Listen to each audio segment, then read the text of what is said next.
Sergeant at Arms, I'm informed we do have quorum now, so you may stop the bell and clerk proceed to call the first order, please.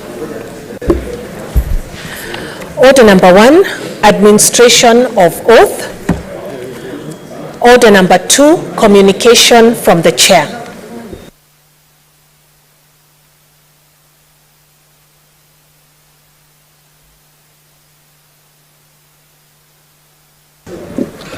Honorable Senators, kindly take your seat. Senator Boni, Senator Lelegwe.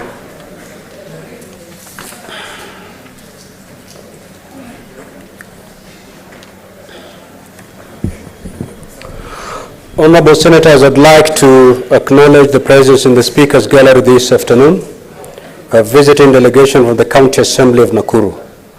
The delegation comprises 11 members and 4 officers of the Justice and Legal Affairs Committee who are on a benchmarking visit with a counterpart in the Senate. I request each member of the delegation to stand when called out so that they may be acknowledged in the Senate tradition. The Honorable Anthony Kanyere, Chairperson. Honorable David Wathiai, Vice Chair. Honorable David Muraya. Honorable Bernard Langat. Honorable Anne Wamaitha. Honorable Dorcas Gathere. Honorable Les Kagecha. Honorable Paul Warege. Honorable Francis Kuria. Honorable Paul Lagat. Honorable Elijah Mwangi. Anne Kahunga. Sharon Cherutich. Agnes Wamboye. And George Gashie. On behalf of the Senate and on my own behalf, I extend a warm welcome and wish you a fruitful visit. Also, honorable Senators, I'd like to acknowledge the presence in the Speaker's Gallery this afternoon, a visiting delegation from various county assemblies. The delegation comprises officers from the Sergeant at Arms who are undertaking a training program at the Center for Parliamentary Studies and Training, CPST. I request each officer represented to stand when their county is called out. Narok County, Trans Nzoia County, Machakos County, Garissa County, Baringo County, and Kisii County. Honorable Senators, in our usual tradition of receiving and welcoming visitors to Parliament, I extend a warm welcome to them on behalf of the Senate, and on behalf wish them a fruitful visit. I will allow, I don't see the Senator for Nakuru, and therefore I will allow the Majority Leader under 1 minute to extend a word of welcome to both delegations. Majority Leader.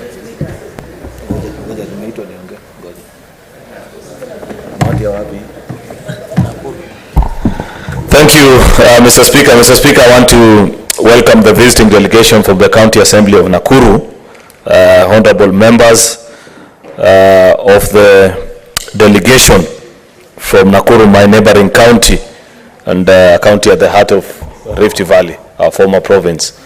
It is my sincere hope, Mr. Speaker, that they will get the full value of their stay here. I don't see the senator, but in her absence, of course, we can hold forth for her and appreciate that they have chosen the place of the Senate to come and benchmark, study, and learn. I think these are members of Justice and Legal Affairs Committee who are here on a training together with the Sergeant at Arms as well. Mr. Speaker, visiting delegation from various, or the Sergeant at Arms are from various county assemblies. Mr. Speaker, at the very prestigious institution, Center for Parliamentary Studies and Training, Mr. Speaker, premium institute in terms of parliamentary affairs training, not only in Kenya, not in East Africa, but across the continent and the globe. It will best fit the Sergeant at Arms who are here on training at CPST to know that CPST actually has signed on partnership and counter training agreements with various universities from across the globe, revered and established institutions like McGill all the way from Montreal in Canada, and so on and so forth, Oxford and so many other prestigious universities across the globe. So the point I'm simply making is that these sergeant-at-arms need to appreciate that they are training at a premium institute. The training that you get there is equivalent to what you would have gotten in any other part of the globe. So I do welcome them. Welcome to the members of the County Assembly from Nakuru.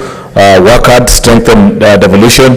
Your governor is a former ranking member of this house, and I believe that you're enjoying a cordial relationship working together alongside, just as you are doing with your senator and the rest of the leaders. I welcome them. Thank you, Mr. Speaker. Next order, clerk.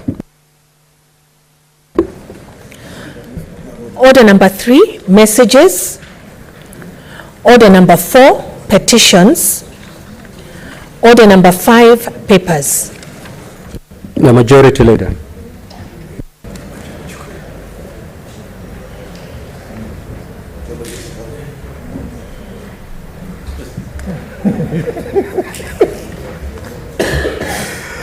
Thank you, Mr. Speaker, sir. I beg to lay the following papers on the table of this Senate today, the 16th of November 2023, Mr. Speaker, being 1, the report of the Auditor General on the financial statements of Chulaimbo County Level 4 Hospital in the County Government of Kisumu for the year ended 30th of June 2022. Report of the Auditor General on the financial statements of Moroni County Hospital for the year ended 30th of June 2022. Report of the Auditor General on the financial statements of the Karuri Level 4 Hospital in the County Government of Kiambu for the year ended 30th of June 2022. Report of the Auditor General on the financial statement of Lusegedi Level 4 Hospital in the County Government of Kiambu for the year ended 30th of June 2022. A report of the Auditor General on the financial statement of Wangige Level 4 Hospital in the County Government of Kiambu for the year ended 30th of June 2022, and the report of the Auditor General on the financial statement of Mukurweni Sub-County Hospital, County Government of Nyeri for the year ended 30th of June 2022, Mr. Speaker. Furthermore, the report of the Auditor General on the financial statement of Odaya Sub-County Hospital, County Government of Nyeri for the year ended 30th of June 2022, and the report of the Auditor General on the financial statement of Mount Kenya Sub-County Level 4 Hospital in the County Government of Nyeri for the year ended 30th of June 2022, and the report of the Auditor General on the financial statement of Nyeri Provincial General Hospital, Level 5 Hospital in the County Government of Nyeri for the year ended 30th of June 2022. A report of the Auditor General on the financial statement of Teikuru Level 4 Hospital in the County Government of Kitui for the financial year that ended on 30th of June 2022, and report of the Auditor General on the financial statement of Zombe Level 4 Hospital in the County Government of Kitui for the year ended 30th of June 2022. Furthermore, Mr. Speaker, I lay the report of the Auditor General on the financial statement of Kiuso Sub-County Level Hospital in the County Government of Kitui in the year ended 30th of June 2022, and the report of the Auditor General on the financial statement of Kitui County Referral Hospital, County Government of Kitui for the year ended 30th of June, and the financial statement of the County of Kitui Kanyangi Level 4 Hospital for the year ended 30th of June 2022, and Mutomo Level 4 Hospital in the County Government of Kitui for the year ended 30th of June, and Ngunyi Level 4 Hospital in the County Government of Kitui for the year ended 30th of June 2022, and Mutitu Sub-County Hospital in the County Government of Kitui for the year ended 30th of June, and the report of the Auditor General on the financial statement of Sigowet Sub-County Level 4 Hospital, County Government of Kericho for the year ended 30th of June 2022, a report of the Auditor General for the financial statement of Roret Sub-County Level 4 Hospital in the County Government of Kericho for the year ended 30th of June 2022. And Mr. Speaker, finally, report of the Auditor General on the financial statement of Kapkatet Sub-County Level 4 Hospital in the County Government of Kericho for the year ended 30th of June 2022. I thank you, Mr. Speaker, and I table. Next order. Order number 6, notices of motion. The Chairperson, Standing Committee on National Security, Defense, and Foreign Relations.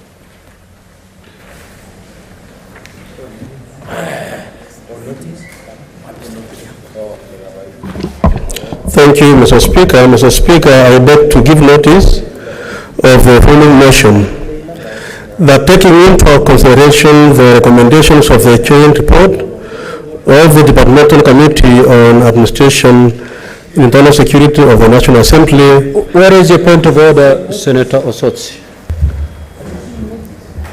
Thank you, Mr. Speaker. Mr. Speaker, I rise on point standing order number 103, matters sub judice or a secret. Sub judice. 103.2 that says a matter shall be considered to be sub judice when it refers to active criminal or civil proceedings and the discussion of such matter is likely to prejudice its fair determination. It goes on under 103.3c and says civil proceedings shall be deemed to be active when arrangements for hearing such as settling down a case for trial have been made and until the proceedings are ended by judgment or discontinuance. Mr. Speaker, the motion being that the honorable member is giving notice here is already active in court. A case involving a court and others versus the National Security Council and 6 other respondents, including the Speaker of the National Assembly, who is a 4th respondent and who has been served. And Mr. Speaker, this matter is undergoing hearing now. Based on previous rulings, specifically on the matter involving Senator Gloria and Senator Dulo, where you ruled that the matter that is in court is not subject for debate in this House. Mr. Speaker, I would like your direction on this matter. Thank you, Senator. Honorable Senators, a point of order has been brought up and I need to rule on it. Now, Senator Osotsi, you have your standing orders with you. Kindly proceed to read 103.4.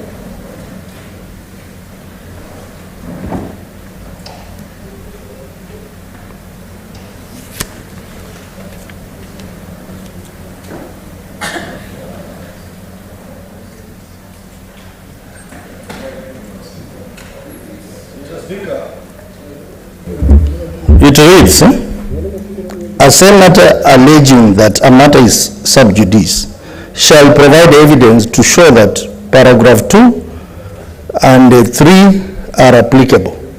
Mr. Speaker, I have the order with me and all the necessary documentation, and I'm willing to table it before the House.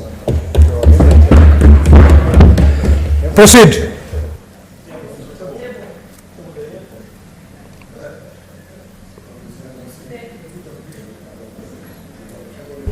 Just give me a minute. With this technology, Mr. Speaker. Table the phone.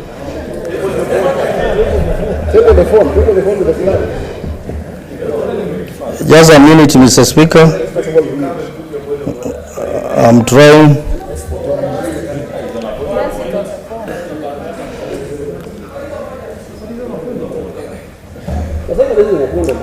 The Honorable Senator is on a point of order. No, Honorable Sochi, go prepare yourself accordingly. As of now, I'm going to overrule your point of order. Proceed, Chair. Mr. Speaker, Honorable Senators, you need to prepare yourselves accordingly when you want to rise on points of order. Proceed.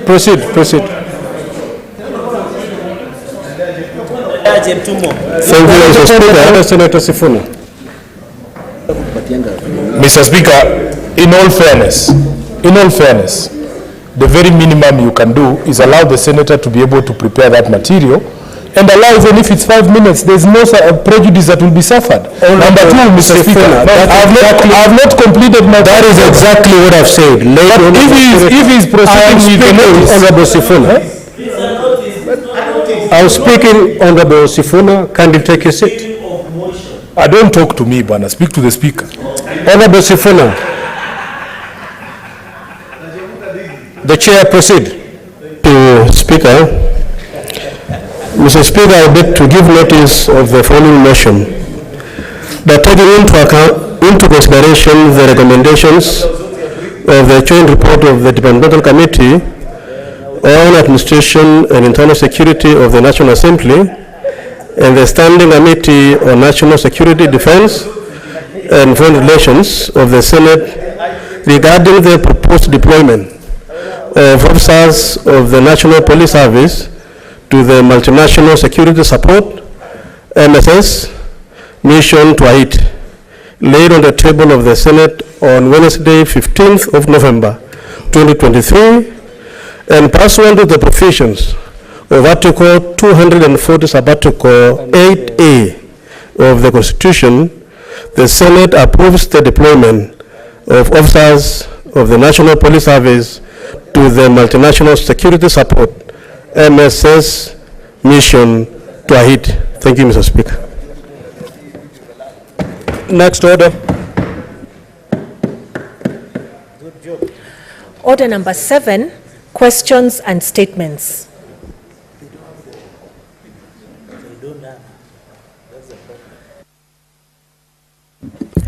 Statements pursuant to Standing Order 52-1. The Honorable Catherine Muma.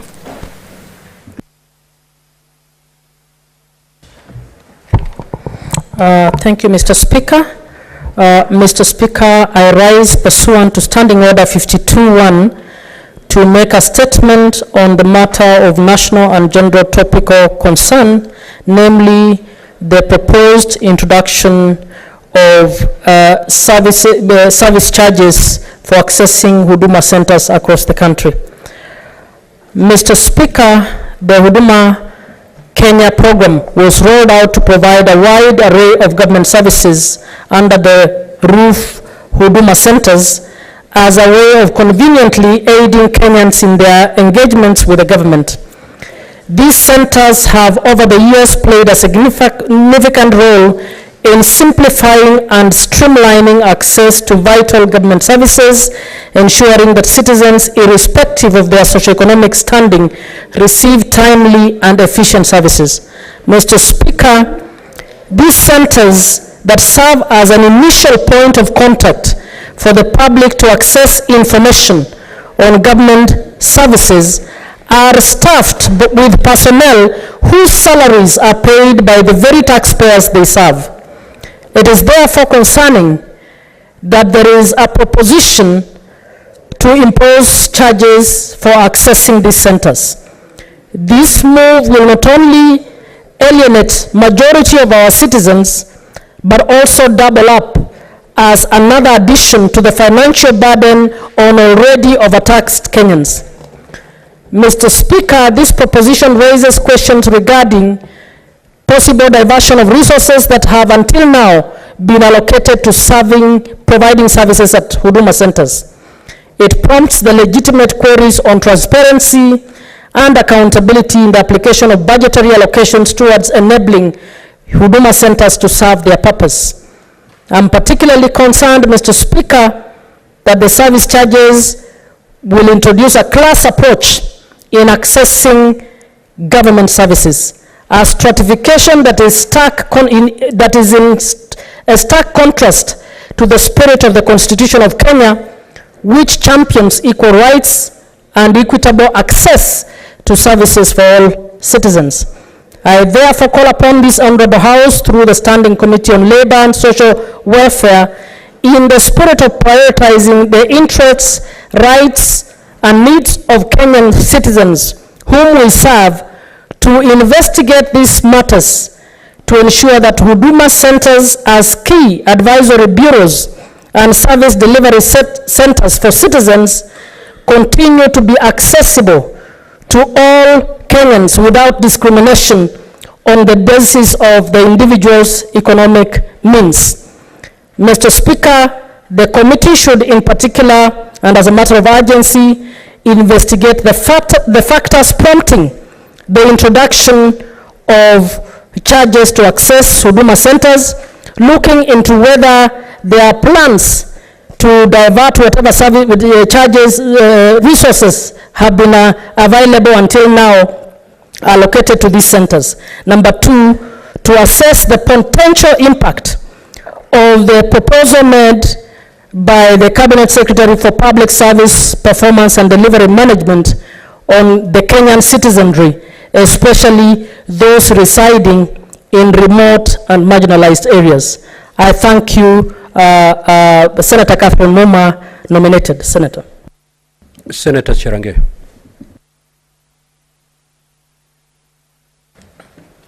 Thank you, Mr. Speaker. Sir, the Senate statement on the issue of general topical concern on the demise of Apostle Dr. Joe Kayo. Mr. Speaker, sir, I rise pursuant to Standing Order 52-1 to make a statement on the issue of general topical concern and national importance, namely the demise or death of Dr. Joe Kayo, a distinguished spiritual leader and a founder of Deliverance Church of Kenya. Born on 5th May 1937 in a humble setting, an orphan at 12 years, Apostle Joe Kayo overcame significant adversities, including substance abuse and life-threatening illness. His transformation began in 1957 following a miraculous healing after attending a T.L. Osborne's crusade. This pivotal moment led him to dedicate his life to the ministry, marking the start of a remarkable journey in faith. Mr. Speaker, sir, Apostle Kayo's ministry began in the coastal part of Kenya, rapidly expanding to Nyanza and beyond. His time in Uganda was instrumental in pioneering the Pentecostal faith. He founded the Deliverance Church of Kenya, and Uganda contributed to the establishment of Juba Pentecostal Church in South Sudan, and was instrumental in the growth of the Family of God churches. His profound influence on the Pentecostal charismatic movement and the Christian community in East Africa is a statement to his enduring legacy. Apostle Dr. John Kayo's life story is a remarkable example of faith, resilience, and transformative leadership. Mr. Speaker, sir, Apostle Dr. Joe Kayo passed away on 2nd November 2023, leaving behind his beloved wife Rose, whom he married in 1961. There are 3 sons and a multitude of spiritual sons and daughters, multitude of preachers and Christians that he has won to the kingdom of heaven, and across the region who consider him as a spiritual father. His passing has sent ripples of shock and grief across the region, but we know one day we shall meet in heaven. His life and death serve as a poignant reminder of the power of faith to overcome adversity and inspire us. My condolences deepest as we remember Dr. Apostle Joe Kayo as a beacon of hope and spiritual guidance.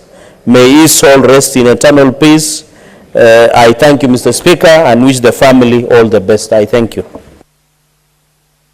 Senator Bone.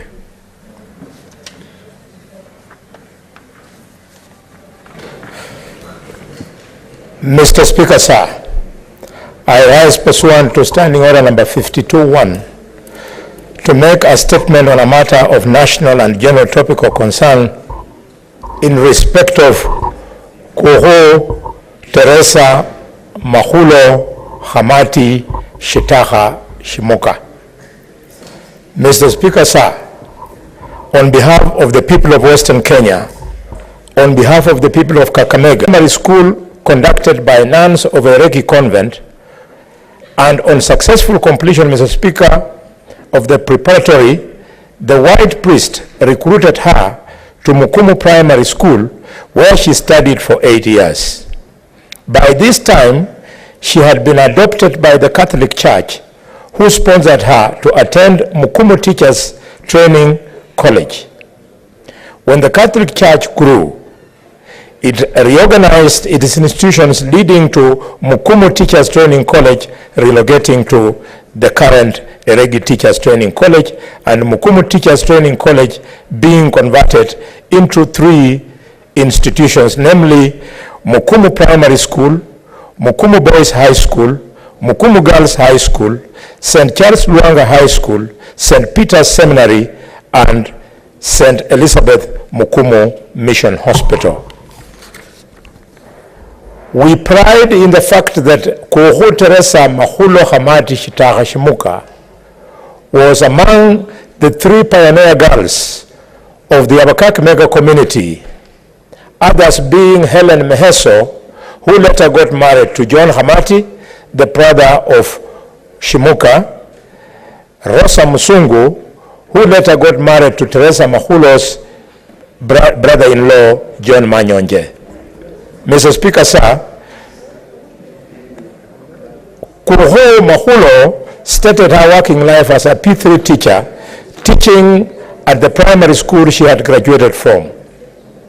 She then transferred to Shibuya Primary School and thereafter moved to Kericho Township Primary School and eventually to Pondeni DEP School in Nakuru.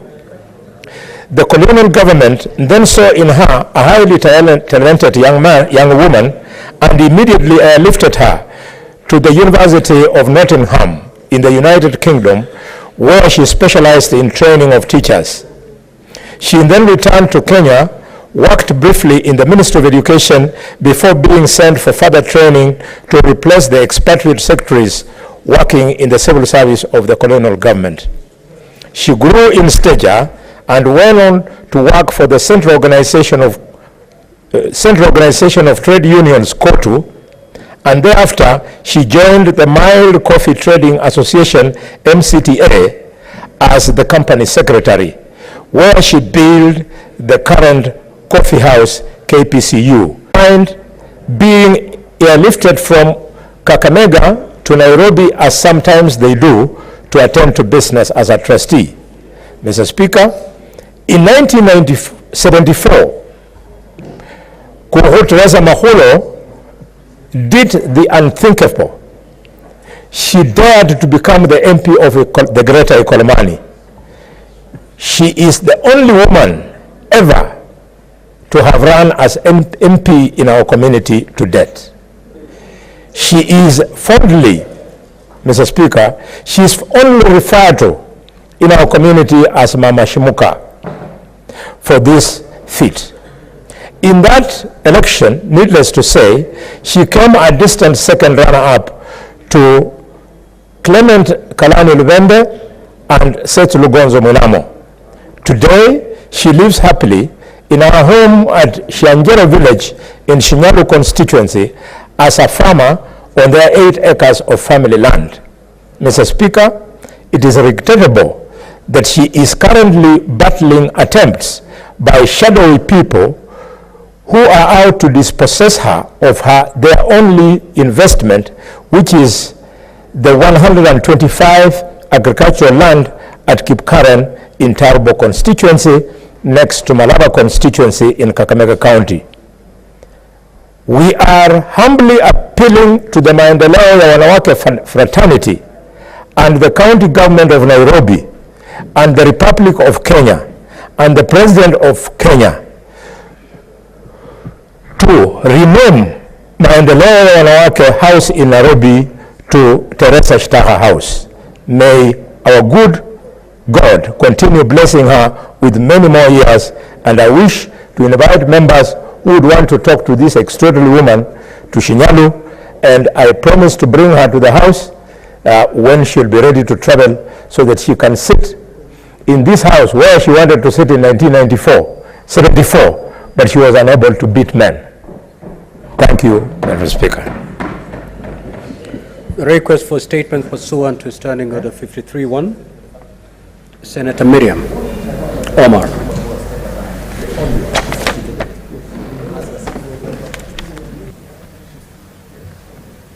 Yes, Senator Mariam. Proceed. Thank you, Mr. Speaker. Mr. Speaker, I rise pursuant to Standing Order 53-1 to seek a statement from Standing Committee on Road, Transport, Housing concerning relocation of Mandera airstrip due to safety concern. In the statement, committee should, 1, elucidate the specific safety hazard posed by the current location of Mandera airstrip, giving an assessment of the risk associated with a short runway, Maram survey runway, encroachments and potential threats to both aviation and public safety. Secondly, explore feasible alternative location for Mandera airstrip that could mitigate the current safety concern, address exorbitant flight prices, reciting the potential advance of relocating the airstrip to a more secure and suitable area concerning the facts such as airspace utilization and community impact.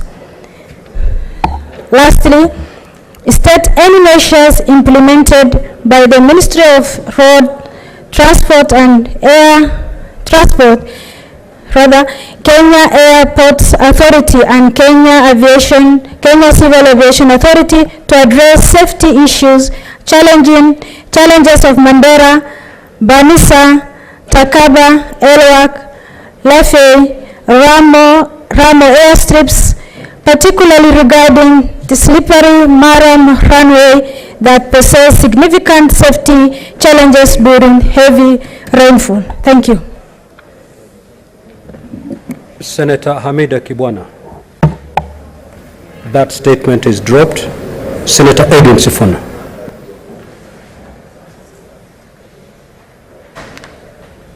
Thank you, Mr. Speaker. I rise pursuant to Standing Order 53-1 to seek a statement from a Standing Committee on Roads, Transportation and Housing regarding construction and maintenance works for airports in Kenya, specifically the Jomo Kenyatta International Airport and the Kisumu International Airports, which have recently experienced roof leaks and flooding during the heavy rains experienced recently.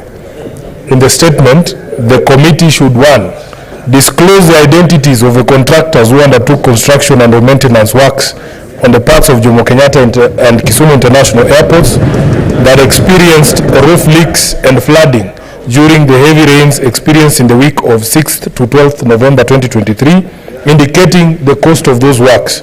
Number 2, provide the identities of public officers who certified the construction and the maintenance works as completed, outlining actions taken against those responsible for the certification of poor workmanship. Number 3, explain the maintenance protocols in place at the airports, indicating when infrastructure improvements are scheduled to be undertaken to address leakages and flooding. And finally, explain measures put in place to prevent similar occurrences in the future. I thank you, Mr. Speaker.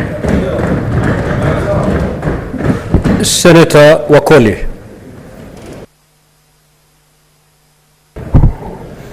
Thank you, Mr. Speaker, sir. Request for a statement on shortage of birth certificate registration papers in Bungoma County.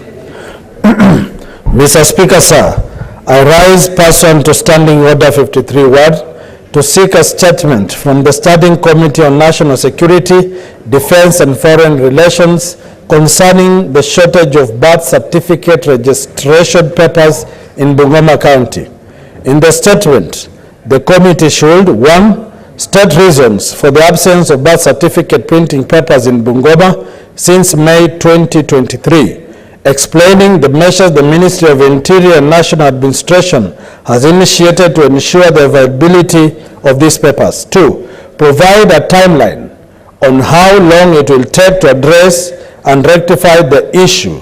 And 3, outline the long-term strategies put in place by the ministry to guarantee timely and uninterrupted services related to birth certificate registration for Kenyans in the future. Thank you, Mr. Speaker, sir. Statements pursuant to Standing Order 57-1, the Majority Leader.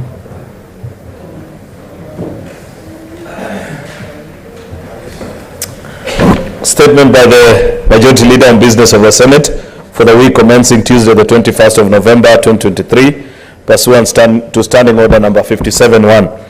Mr. Speaker, sir, pursuant to Standing Order number 57-1, I hereby present the business of the Senate for the week commencing Tuesday, 21st November, 2023. As you are aware, consideration of the regular business of the Senate last week was suspended owing to the consideration of the proposed removal from office by way of impeachment of the Governor of Meru County in plenary on Tuesday, 7th November and Wednesday, 8th of November, 2023. And then it was quickly followed by address by His Excellency the President to the House, to both houses of Parliament in the National Assembly. Thereafter, Mr. Speaker, regular sittings of the Senate resumed today, Tuesday, 14th, Mr. Speaker, sorry, I'll take that back. Resumed on Tuesday, 14th November 2023. As such, the Senate needs to complete the pending legislative business. As indicated in today's order paper, at order number 910 on the motion of the conferment of city status to the municipality of Eldoret and the second reading of Equalization Fund Appropriation Bill, Senate Bill number 30 of 2023 needs to be concluded. The Equalization Fund Appropriation Bill, Senate Bill number 30 of 2023, is a critical financial instrument whose approval will unlock the release of additional funds to counties to address inequalities arising from the previous unbalanced resource allocation. In this regard, I wish to urge the senators to remain in the chamber this afternoon and the party whips to ensure that we have the requisite numbers and number of county delegations to achieve the divisions to be undertaken. Mr. Speaker, you appreciate, and this is a request that I'm making to whips from both sides of the House, if we could raise the requisite delegations to consider these bills, along as quite a number of them that are actually in third reading. I think there is one by Senator Crystal on PWD's bill, and so many others that are of a critical nature which have stayed on the order paper for quite some time. Mr. Speaker, it's my hope that we shall be able to dispense of this very important business, and therefore I urge colleague senators to call your colleagues who are not in the House and remind them how it felt when they appeared before their citizens seeking to be granted the opportunity to represent them in this House. You should never lose sense of that feeling, and that should send you to this House every afternoon at 2:30 and every other Wednesday at 9:30 and 2:30 in the afternoon, Mr. Speaker, so that you transact business. In terms of legislative business that are pending, there's also the consideration, and for consideration, there are 27 bills, Mr. Speaker, that are second reading, including those that have been scheduled in the order paper today. I urge the movers of the bill to be available in the House. Mr. Speaker, I don't know this new trend that I see with many of our colleagues, where after a bill has been placed on the order paper and moved for second reading, the movers disappear. Who do you expect, if I may ask colleague senators, to support your bill next time you give a proposed legislation, Mr. Speaker? 14 motions are pending for conclusion before the Senate and are accordingly scheduled by the Senate Business Committee in the program of the Senate SBC for each week. The SBC is conscious of the pending motions and has taken deliberate steps to prioritize them for debate. For this to happen, I urge the respective movers to be available in the chamber whenever the motions are scheduled in the order paper. Finally, Mr. Speaker, sir, the procedure for questions is gaining traction as more senators are filing questions on various matters. At its meeting held on the Tuesday 14, 2023, the SBC approved a set of questions to appear in the order paper for the morning sitting of Wednesday 22nd November 2023 as follows. Question number 30 by Senator Mofaya on the stall project of a construction of a road in Tharaka Nithi. Question number 47 by Senator Peris Tobiko. Number 48 by Senator Tobiko as well. There's two by Senator Murango, one by Majority Whip Senator Dr. Boni Halwale on the upgrade of Kakamega airstrip, and so on and so forth, Mr. Speaker, including one by Senator Kathuri Murungi, our Deputy Speaker, on regards to NHIF, Senator Murango again, and Senator Richard Onyonka for the youth affairs and sports on the utilization of public funds in organizing and hosting the 2023 World Rally Championship, Safari Rally. Then question number from Onyonka as well on utilization of funds at Sports and Arts Development Fund.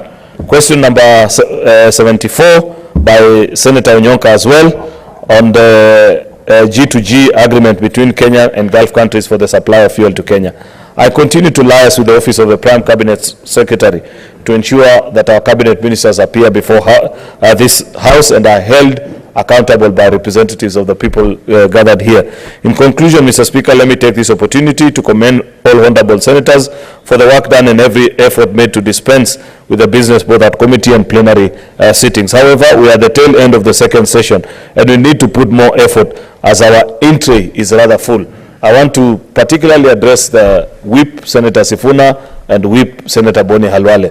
We have barely 3 weeks and they are very critical business which even as we retreat for the December holidays, it will be difficult to face our electorate and tell them that this business has been before the Senate for all this time and we haven't concluded. I want to plead with all of us that let's use the time properly. Thursday is a working parliamentary day just like any other. I don't understand why, Mr. Speaker, on many occasions you find that on Thursdays afternoon, a time like now, many members will slowly check out early in advance. If we could push certain bills, Mr. Speaker, like the ones I had mentioned on equalization, PWD bill, and so many others, Mr. Speaker, this afternoon, and target to conclude on the others in the next 3 weeks, Mr. Speaker, then we will have earned a well-deserved long recess period. Otherwise, Mr. Speaker, it will be extremely unfortunate if we had to recess with some of the bills, especially addressing very pertinent issues. There is bills on coffee, tea, sugarcane, so many things, all of them lined up on the order paper of the House. So I plead with you, colleagues senators, led by our whips, that let us be available in the House today in the afternoon and the whole of next week. We push as hard as possible to conclude on this bill. I thank you, Mr. Speaker. Next order.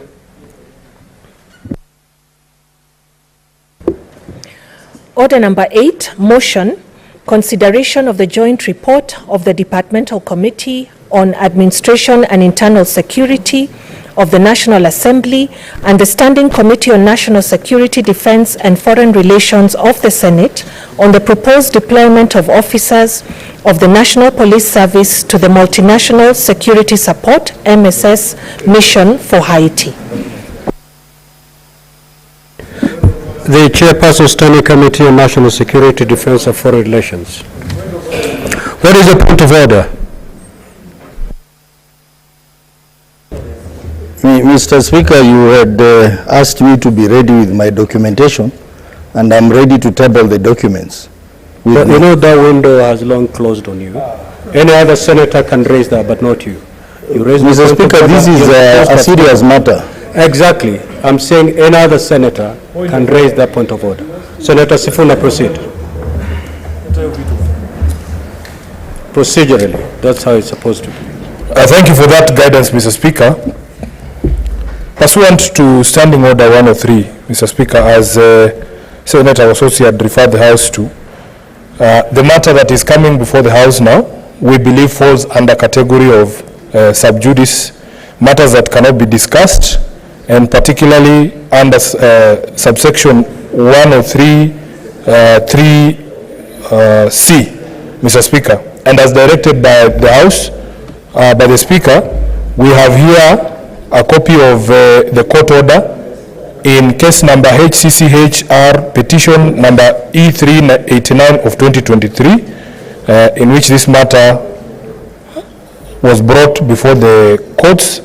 We also have, Mr. Speaker, copies of an order, and I can see the certificate together with further orders, Mr. Speaker. I believe I can table this now. Proceed to do so, Senator Sifuna. The Honourable Senator is on a point of order. No, Majority Leader, you cannot do that. Can I see the copies of the court orders, please?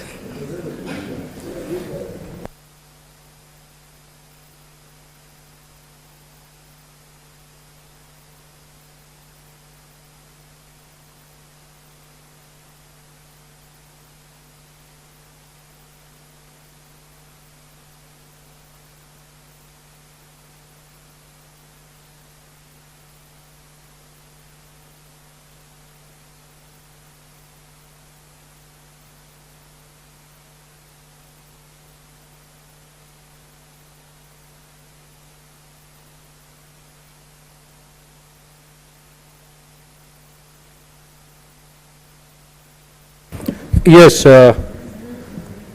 Senator Matthew, what's your point of order? Thank you very much, Mr. Speaker. I also want to make reference to the same order that has been referred to by Senator Sifuna, 103, on matters sub judice, that is number 2. A matter shall be considered sub judice when it refers to an active criminal or civil proceedings in the discussion, and the discussion of such matter is likely to prejudice its fair determination. Honorable Speaker, the motion that is before us, if you are to discuss it, even if it was before court, any court of law, Honorable Speaker, it does not and will not prejudice its fair determination. So I don't feel that we need to stop dealing with this particular motion, because the motion or the determination of this matter shall not be prejudiced just because we discussed it as a motion in this House, Honorable Speaker. Senator Cherangei.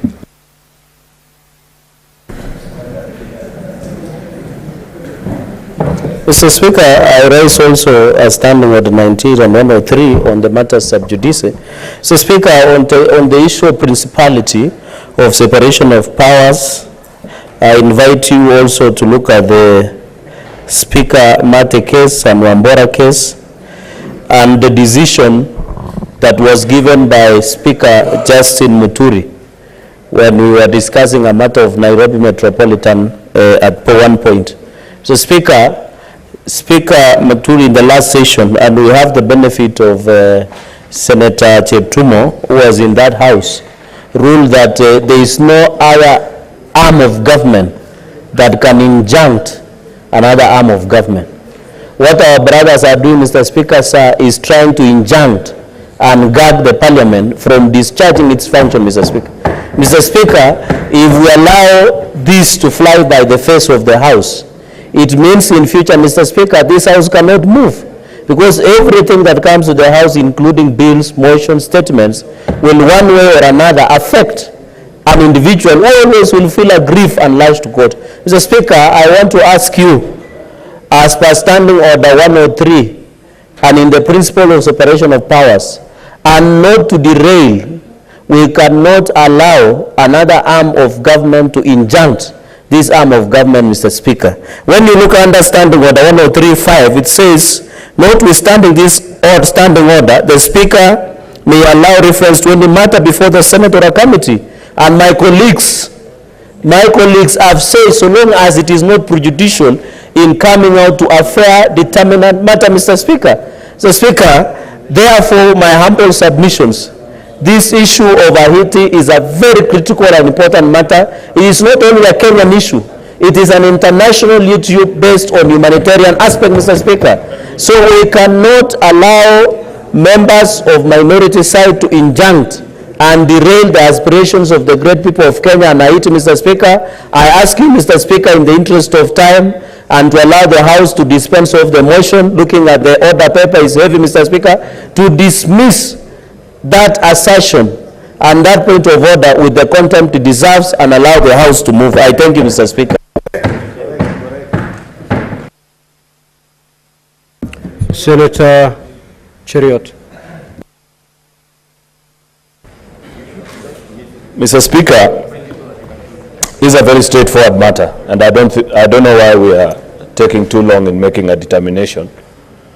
Mr. Speaker, this is the 4th volume of the standing orders. of the Senate, if you check volume 1, volume 2, and I think even volume 3, you will not find standing order number 103. Why is that the case, Mr. Speaker? It is a case because previously, your predecessors who have had the honor to sit on that particular chair had made determinations either way on this particular matter. There is ruling to the effect that this House cannot be gagged by or injuncted by a court order, yet there are instances where, as a House, the speakers have upheld orders that have been brought before us. Therefore, Mr. Speaker, in the wisdom of the committee that reviewed our standing orders towards the end of the last term, they decided to introduce standing order number 103, but took the trouble, Mr. Speaker, to make a determination and a finding, because I want Senator Osotsi, Senator Sifuna, and my colleagues who are pushing this particular argument to read and carefully consider the provisions of 103.2, especially in its conclusion, because it is the conclusion that makes the final determination, Mr. Speaker, on how you're going to guide this House. If you read, Mr. Speaker, 103.2, a matter shall be considered to be sub judice when it refers to active criminal or civil proceedings. Mr. Speaker, that's where, unfortunately, many of our colleagues pause. The important part of that standing order begins here, and I want to read, Mr. Speaker. And the discussion of such matter is likely to prejudice its fair determination. Why did we include that standing order, Mr. Speaker? Because, like I have pointed out to you, Mr. Speaker, on many occasions, it falls upon you, as our Speaker, to make that determination whether the discussion of a particular matter is going to prejudice, number one, the fair determination of that particular matter, or also prejudice the constitutional doctrine of separation of powers, Mr. Speaker, where on certain occasions this House can be injected by busybodies. And you know for a fact, Mr. Speaker, the kind of courts that we have nowadays, somebody can easily walk to court and come with an order stopping us even from existing as a House. Are we going to comply? Mr. Speaker, that is why standing order number 103.2 was listed in that particular manner. Finally, Mr. Speaker, I have listened to Senator Sifuna quite well, and I heard him say that there are orders specific to the Speaker of the National Assembly. I don't know, Mr. Speaker, if amongst the papers that you are looking at as you make determination, there are specific orders to you as the Speaker of the Senate and orders to us as a House to stop the consideration of this particular matter. If there are such orders, Mr. Speaker, I'd wish that you present before the House, even as you consider the first point that I had raised. I beg to, Mr. Speaker, stop there. I think we need to dispense with this point of order so that we proceed with the matter before us. Now, honorable senators,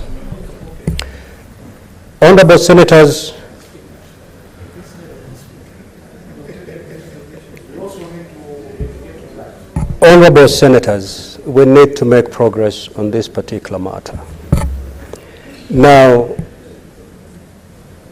when Honorable Senator Osotsi rose on a point of order at first, he did not have the evidence pursuant to Standing Order 103.4, which provides that a senator alleging that a matter is sub judice shall provide evidence to show that paragraph 2 and 3 are applicable. Therefore, gave Senator Osotsi time to get his act together, which he did, and when he came back, because at the particular time he was raising the point of order, he did not have these documents, the window closed on him, and therefore that particular point of order was taken up by Senator Sifuna, who proceeded to table some documents to prove the fact that this matter is sub judice. Now, I've perused these documents. The first question I need to ask myself is, the documents are as presented, are they admissible? That is the first question. If they are admissible, then I'll proceed to rule on whether this matter is sub judice. If they're not admissible, then the matter rests there. Now, the documents that have been tabled by Honorable Senator Sifuna are photocopies. purported to be a court order, which have not been certified. The mere photocopies that have been tabled before this House. And honorable senators, you all know that a photocopy of a document, unless it is certified by the originating office, then that particular document is inadmissible before this House. I therefore proceed that these documents are inadmissible, and to that extent, I have no document to rule as to whether this matter is sub judice or not.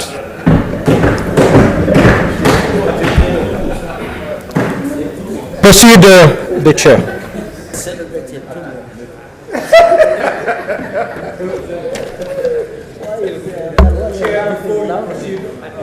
Senator Cheptumo, before you proceed, allow me to make this communication. Honorable senators, I would like to acknowledge the presence in the Speaker's Gallery this afternoon, visiting members of Parliament of Uganda.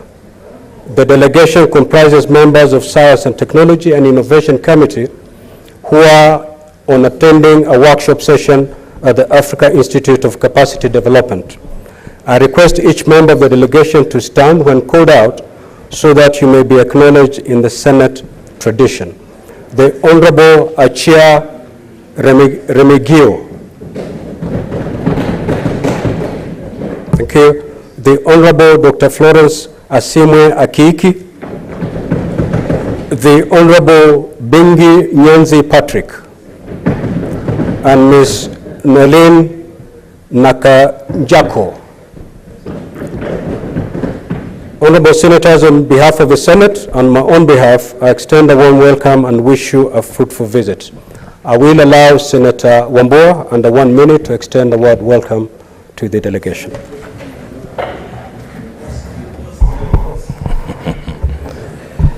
I thank you, Mr. Speaker, for this opportunity to welcome the visiting delegation, and I wish them well in the engagement with the senators and the staff of the Senate, and I congratulate them for choosing to come to the Senate, which is the upper house of the Parliament of the Republic of Kenya, where debate is not hindered by any interests other than the service to the great people of this country.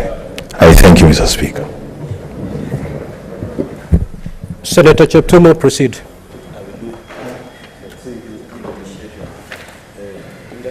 Thank you, Mr. Speaker. Mr. Speaker, I beg to move that taking into consideration the recommendations of the joint report of the Departmental Committee on Administration and Internal Security of the National Assembly and the Standing Committee on National Security of Defense, Foreign Relations of the Senate regarding the proposed deployment of officers of the National Police Service to the Multinational Security Support (MSS) mission for Haiti, laid on the table of the Senate on Wednesday, 15th of November 2023, and pursuant to the provisions of Article 240, sub-Article 8A of the Constitution, the Senate approves the deployment of officers of the National Police Service to the Multinational Security Support (MSS) mission for Haiti. Mr. Speaker, I will be brief in my moving so that a number of our members will be able to have a moment to contribute to this. Mr. Speaker, Parliament received a request from the Cabinet Secretary, Minister of Interior and National Administration, filed a letter of 19th of October 2023, conveying to Parliament the resolution of the National Security Council to the Speakers of the Senate and National Assembly seeking the approval by Parliament of the deployment of officers of the National Police Service to multinational security support MSS mission for Haiti pursuant to Article 280 sub-article 8A of the Constitution.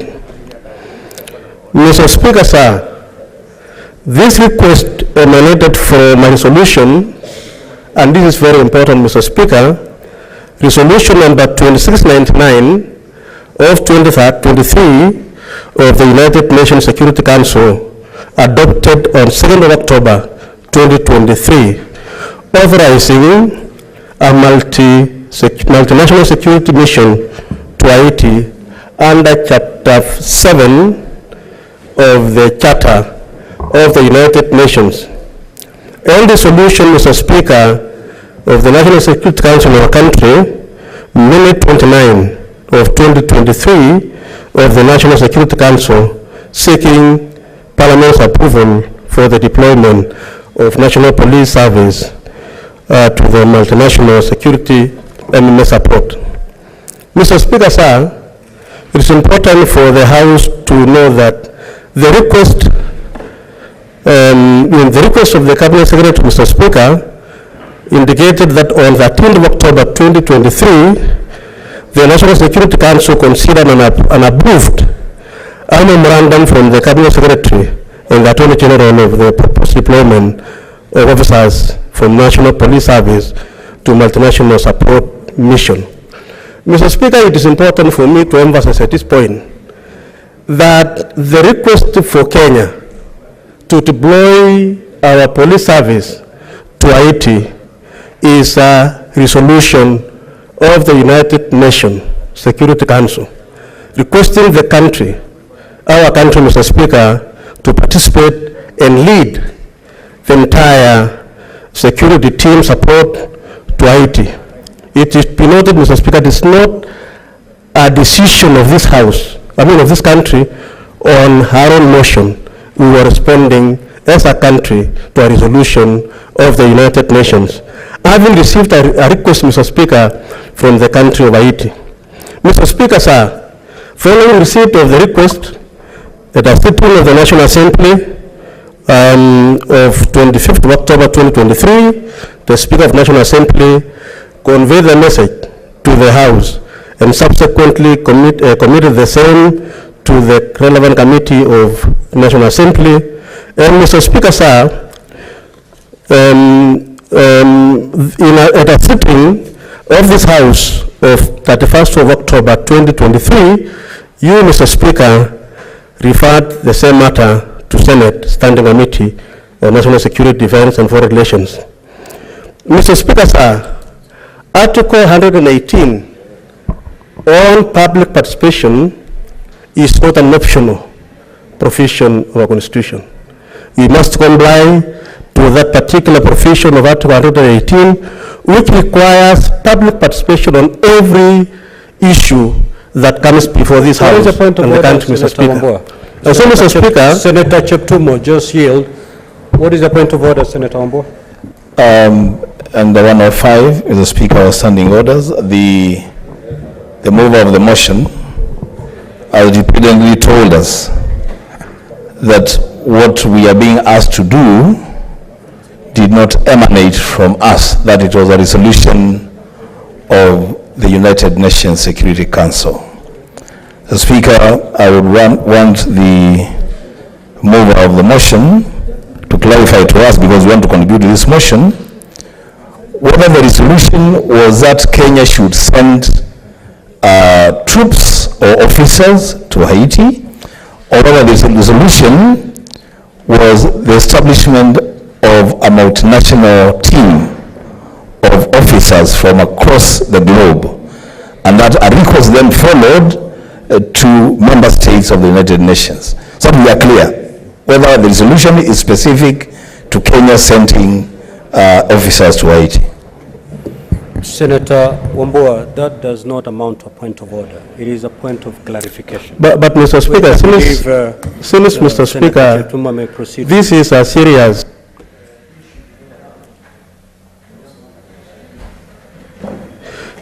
Allow me just to explain even further. Mr. Speaker, their position, and I think I made it in my Senator Cheptumo, just hold.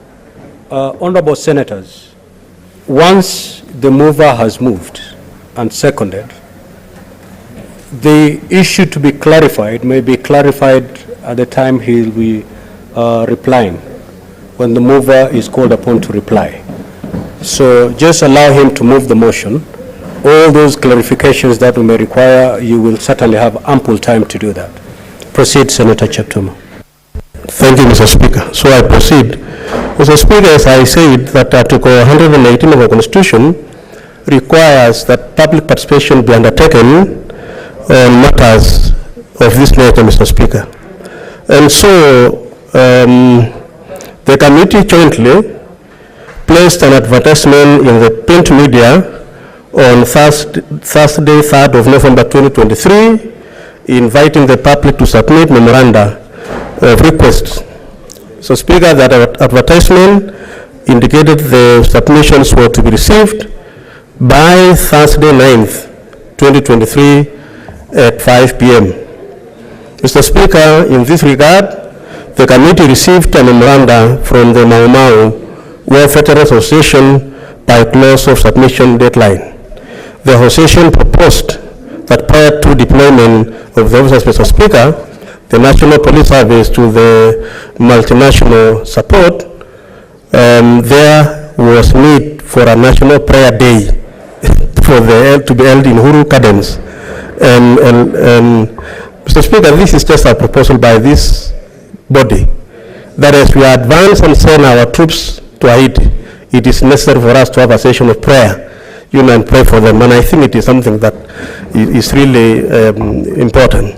Mr. Speaker, the committee further held a meeting with the Cabinet Secretary, Minister of Interior, National Administration, and Inspector General of Police on 9th of November 2023, during which the Cabinet Secretary, Mr. Speaker, made his submissions in respect of the request for the proposed deployment of officers to the National Police Service to Haiti. And Mr. Speaker, in the interest of time, I want my colleagues, and I believe they have gotten the report of the Joint Committee, Mr. Speaker. Our report, Mr. Speaker, takes a form of 4 chapters. And just to strengthen and to highlight this, Mr. Speaker, Chapter 3 talks about the security situation in Haiti. It is important for this House, Mr. Speaker, to note that Haiti has faced a lot of challenges, Mr. Speaker, over the years, has faced economic, political, and social difficulties. And after assassination of their president, Mr. Speaker, in July 2021, the Prime Minister took over as the president. And Mr. Speaker, since that time, the security situation in Haiti, Mr. Speaker, has not been stable. There has been a lot of killings, a lot of harassment of the population, and so on. It is important for this House to note Chapter 3. Mr. Speaker, in that very chapter again, we were able to look at the consideration of the request of the United Nations Security Council. Mr. Speaker, that is now where my brother Wambo was trying to find out. Mr. Speaker, the resolution to deploy security forces to Haiti is a resolution of the United Nations Security Council. And what, Mr. Speaker, the UN did was to request support from the member states. And Kenya, Mr. Speaker, having received that request from the UN, just like the other countries, Mr. Speaker, that is now when our Security Council was able to make this decision and bring the request to this House, Mr. Speaker. And so I think it is becoming very clear. Mr. Speaker, Chapter 4 of this report, which is also important for members to note,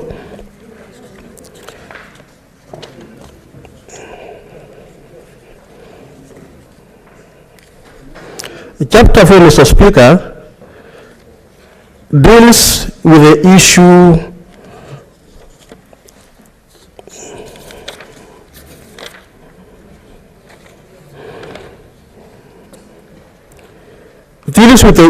of the legal framework, Mr. Speaker, as a country, we hope to comply with our constitution as we do what we do.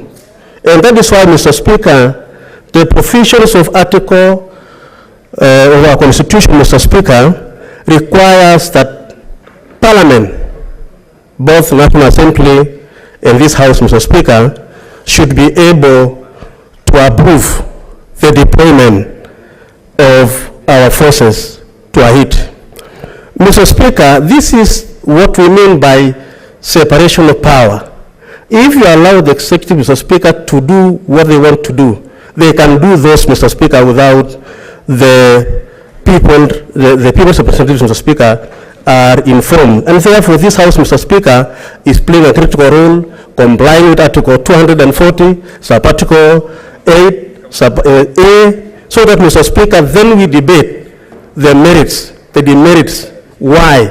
Is it viable? Is it okay?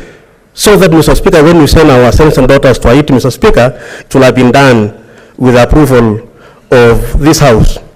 Mr. Speaker, the serious issue that has arisen is who is going to meet expenses of the deployment of our forces there. Will the Kenyan resources be applied? Mr. Speaker, I want to inform the House and the country that, Mr. Speaker, from the presentation of the CS, it is clear, Mr. Speaker, that no single coin from our resources, Mr. Speaker, will be applied either in the training, in paying salaries, in medical expenses, in the insurances for the forces, and every other element of expenditure, Mr. Speaker, will actually be borne by the United Nations. Mr. Speaker, that is a very fundamental issue here, because, Mr. Speaker, it is not the Kenyan government funding that particular issue, Mr. Speaker. It is very important. Mr. Speaker, Kenya is a respected member of the international community and is under obligation to abide by its international commitments. The United Nations Security Council 2699, Mr. Speaker, approves Kenya as the MSS lead nation. Mr. Speaker, there are many countries in the world that is going to provide the forces to Haiti, Mr. Speaker. And I'm proud as a Kenyan, as a leader of this country, that, Mr. Speaker, Kenya, as was approved by the Security Council, Mr. Speaker, as the lead country in this particular mission, Mr. Speaker. Mr. Speaker, that speaks to many things. That this country is respected, Mr. Speaker, that this country has the confidence, that we have the expertise, Mr. Speaker, that we have forces, that is discipline, Mr. Speaker. And, Mr. Speaker, let me say at this point that this was the first time we are, Mr. Speaker, availing forces for security missions across the globe. It has been done before, Mr. Speaker, and I'm happy that our country, Mr. Speaker, has been recognized to lead this particular mission, Mr. Speaker. And, Mr. Speaker, the question that arises is, what are the expectations? What is expected of Kenya, Mr. Speaker? Mr. Speaker, our police will help in capacity building of the Haiti National Police. They will also help investigations, information, intelligence sharing, conducting intelligence-led operations, and expertise on joint operations within Haiti. Mr. Speaker, as we provide that capacity, is going to help the police in Haiti, Mr. Speaker, to begin to restore peace and order in their country. Mr. Speaker, the MSS mission to succeed is strong alliances and partnerships within the immediate regions and beyond are vital. There was need to ensure that the necessary support and cooperation, Mr. Speaker, were put in place. Mr. Speaker, it is not important for us to also realize that Kenya is not just is not the only country. We have many other countries, Mr. Speaker, which is going to do so. The other, Mr. Speaker, is that Kenya's role in the mission was essential, as it was a clear demonstration of the commitment to peace, readiness to act, and unwavering solidarity with the global family. Mr. Speaker, it is important for us to know that Kenya is not a country in isolation. We are part of the international community, Mr. Speaker. In the region, we are a leading country in terms of peace mission. And Mr. Speaker, I think it is important for us as a House to realize, Mr. Speaker. Mr. Speaker, allow me at this point to say something that arose during our meetings, Mr. Speaker, with the committee. The issue which was raised by Honorable Sifuna here about the principle of subsidies. And Mr. Speaker, we had a long discussion as a committee on this particular issue. It is important for me, Chair, and Mr. Speaker, as I move this motion, to also share my thoughts and that of the committee about this issue, Mr. Speaker. Mr. Speaker, the issue of subsidies rule, I know you are a legal mind just like the rest of the lawyers here, Mr. Speaker, is always a self-imposed is exercised, Mr. Speaker, subject to the discretion of the Speaker, Mr. Speaker. And Mr. Speaker, I want to read a section of a ruling that was given by your brother, Speaker Marende, ruling on the reappointment of Justice Ringera as the KACC director at that time. Mr. Speaker, I was in that house, the National Assembly. And Mr. Speaker, the Speaker held as follows, and let me, Mr. Speaker, read.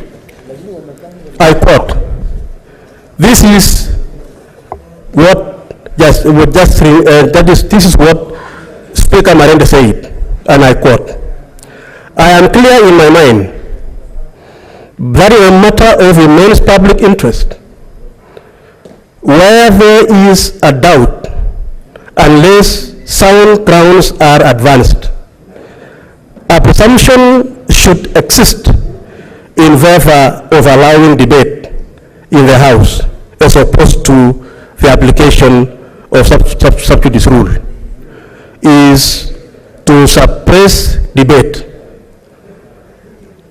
I am also clear in my mind that it is not consistent with the purposes of which Parliament are established, that at a time of intense public concern over a matter calling into question important constitutional principles and the legitimate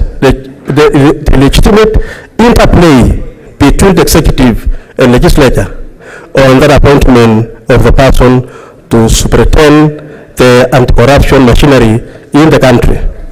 This House should be the only place in Kenya. This House should be the only place in Kenya where the matter cannot be debated.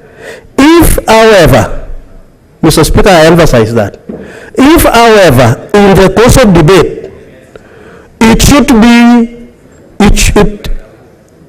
if, however, in the course of debate, it should become clear that any member is clearly foraying into a domain outside what is legitimately the province of this House, it will still remain open for the Chair, Speaker, to call them back to order. Mr. Speaker, that's what we have done today. You have been able to look at the standing orders, 105, and it is clear in your mind, Mr. Speaker, that where it is not clear by a member to stop debate in this matter, Mr. Speaker, you are able to call that member to order. And I think, Mr. Speaker, this is really what it is. Mr. Speaker, what is before the House is not the deployment, Mr. Speaker. It is the approval for deployment. And so, Mr. Speaker, it is good to distinguish that. I know deployment is preceded by approval by this House, Mr. Speaker. It is not for us to deploy. It is for us to approve the deployment. Mr. Speaker, deployment will be done by the executive. And so, Mr. Speaker, I want to conclude by saying that there is merit for us as a country to join the other nations in participating in the mission work in Haiti so that you bring order to that country, Mr. Speaker. Mr. Speaker, let me say now that in light of the foregoing, I beg to move that taking into consideration the findings of the National Assembly Department Committee and Administration and Internal Security and Senate Standing Committee on Security, Defense and Foreign Relations in the report on consideration of the request for the approval by Parliament of the deployment of officers of National Police Service to multinational security support MSS mission for Haiti, pursuant to Article 280, sub-Article 8A of the Constitution, and laid on the table of the House on 15th Wednesday 2023, Mr. Speaker, and the committee having reviewed the Kenya's obligation to the UN, the existing legal framework, submissions received by the public and relevant stakeholders, recommend that Parliament adopts the report of the National Assembly Department Committee on Administration and Internal Security and the Senate Standing Committee on National Security, Defense and Foreign Relations, and approves their proposed deployment of officers of the National Police Service to the multinational security mission support for Haiti, pursuant to Article 280, sub-Article 2 of Senator Chair. Mr. Speaker, I beg to move.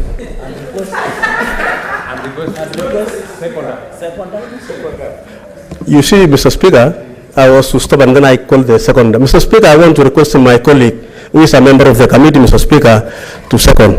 Very well. Before you move, Senator Mazayo, I've watched you repeatedly.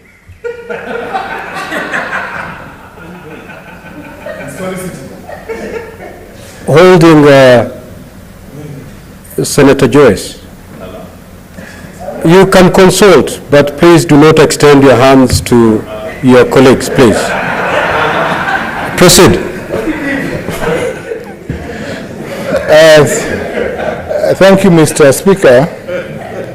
I rise to second the report of the Joint Committee of the National Assembly, Departmental Committee on Administration and Internal Security, and the Senate Standing Committee on National Security, Defense and Foreign Relations on the deployment of 1,000 officers of the National Police Service to the multinational security support MSS mission to Haiti. Mr. Speaker, sir, the obligation placed on this country by virtue of its membership to the body of the United Nations under Article 43 of the UN Charter cannot be gainsaid, Mr. Speaker, sir. Mr. Speaker, sir, our obligation as a member of the international family creates obligations under international law. And it is in keeping with that obligation, Mr. Speaker, sir, that under Article 2, 5, and 6 of the Constitution, this country, or the people of this country, found it necessary to ensure that the framework of our Constitution recognizes membership to international organizations and the application of treaties and other obligations, Mr. Speaker, sir, as forming part of the Constitution of this country. And it is in line with that obligation, Mr. Speaker, sir, that this country had to rise to the occasion to be the lead country in, Mr. Speaker, sir, implementing the international obligation to provide a peacekeeping force to the nation of Haiti upon a request by the UN Security Council, but Mr. Speaker, sir, further, upon a formal request by the nation of Haiti to this country and the compliance with the processes.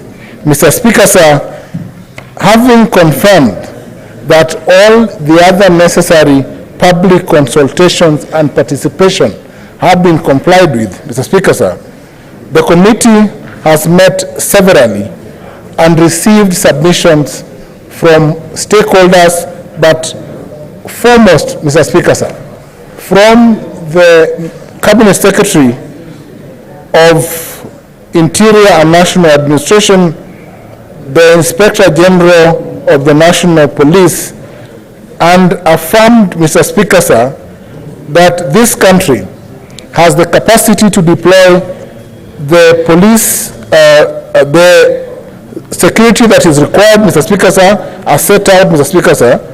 And as I second this motion, Mr. Speaker, sir, it is important to underline that in the deployment of the 1,000 forces to Haiti, we shall deploy senior officers, including a mission commander, a chief of operations officer, a chief of staff, a logistics officer, 96 personnel, but most importantly, Mr. Speaker, sir, 655 constables who shall not only provide training and guidance and capacity building to the police in Haiti, but that will work with the police to ensure that the restoration of national peace in Haiti is undertaken. Yes, Mr. Speaker, sir, this has alive to the fact that Haiti has a fair extraction of this citizenry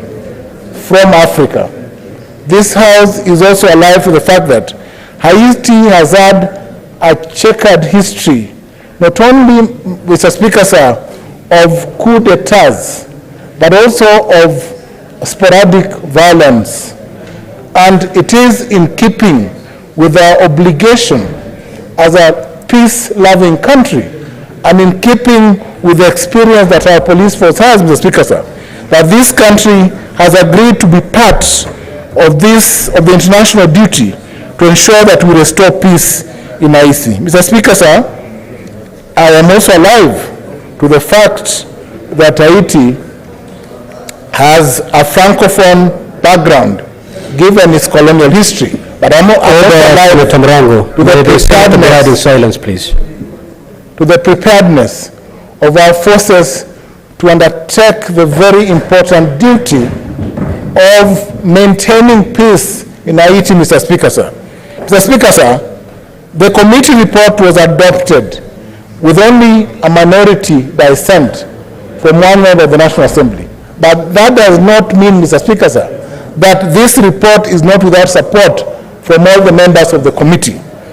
I strongly second the report by the chair, Mr. Speaker, sir, and it is time, Mr. Speaker, sir, that this country is recognized as one of the lead countries in the community of nations in the world. Thank you, Mr. Speaker, sir. Senator Boni, take your seat.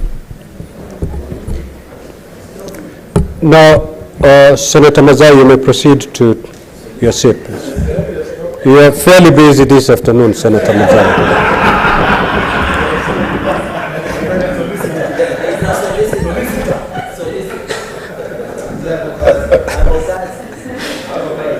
Thank you.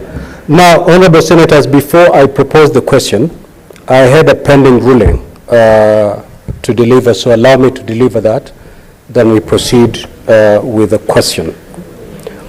Honorable senators, as you may recall, at the sitting of the Senate held on Tuesday, 14th November 2023, several senators rose on points of order pursuant to Standing Order 1051 to require the Senator for Nairobi City County, Senator Edwin Sifuna, to substantiate statements made in the course of debate. The utterances by Senator Edwin Sifuna MP were made while the Senator was making his contribution on the motion for the President's address to Parliament pursuant to Article 132(1)(c) and 247 of the Constitution. The particulars of the statements that Senator Sifuna was required to substantiate are as follows. A. Senator Mohammed Chute MP sought the intervention of the Speaker to require Senator Edwin Sifuna MP to substantiate the statement that, Mr. Speaker, sir, we were told about the question of subsidizing the price of fertilizers. Now it is public record that in fact some of these subsidized fertilizers came to this country as a donation from the government of Russia. B. Senator Dr. Boni Kanyale MP sought the intervention of the Speaker to require Senator Edwin Sifuna MP to substantiate the statement that, Mr. Speaker, sir, The President also announced that in June of this year, his administration would employ 1 or 3 community health promoters, CHPs. We saw him flagging off distribution of 100,000 kits to be used by those people. The fact of the matter is that is not true. In fact, counties are supposed to identify the people to be recruited as CHPs, and that progress is ongoing. You cannot claim something has happened, yet it has not happened, just to massage the numbers and appear like your government is working.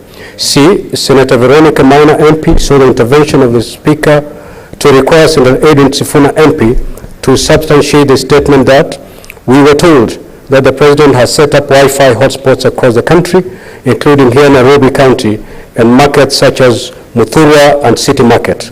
You will see that, in fact, those things do not work.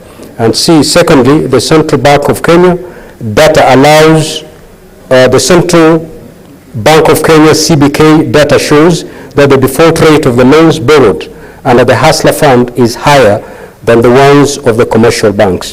Now, Honorable Senator, Standing Order 1051 states as follows: a senator shall be responsible for the accuracy of any facts that the senator alleges to be true and may be required to substantiate any facts instantly.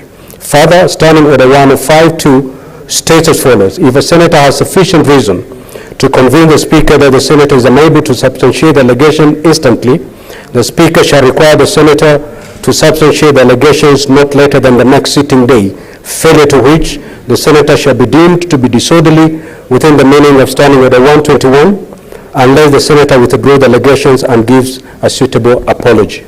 Senator Edwin Sifuna was not able to substantiate his statements as required pursuant to Standing Order 1051, and subsequently requested to be allowed by the Speaker to provide the evidence the next sitting day in accordance with the Standing Order 1052. Having acceded to the request, the Speaker directed that the senator substantiate his allegations at the next sitting day. On Wednesday, 15th November 2023, I consequently invited Senator Edwin Sifuna MP to table the evidence in support of his statements made on Tuesday, 14th November 2023, pursuant to Standing Order 1052. Thereupon, having no evidence to substantiate the point of order by Senator Veronica Maina with respect to the Wi-Fi hotspots across the country, Senator Edwin Sifuna withdrew the statement and offered an apology to the Senate.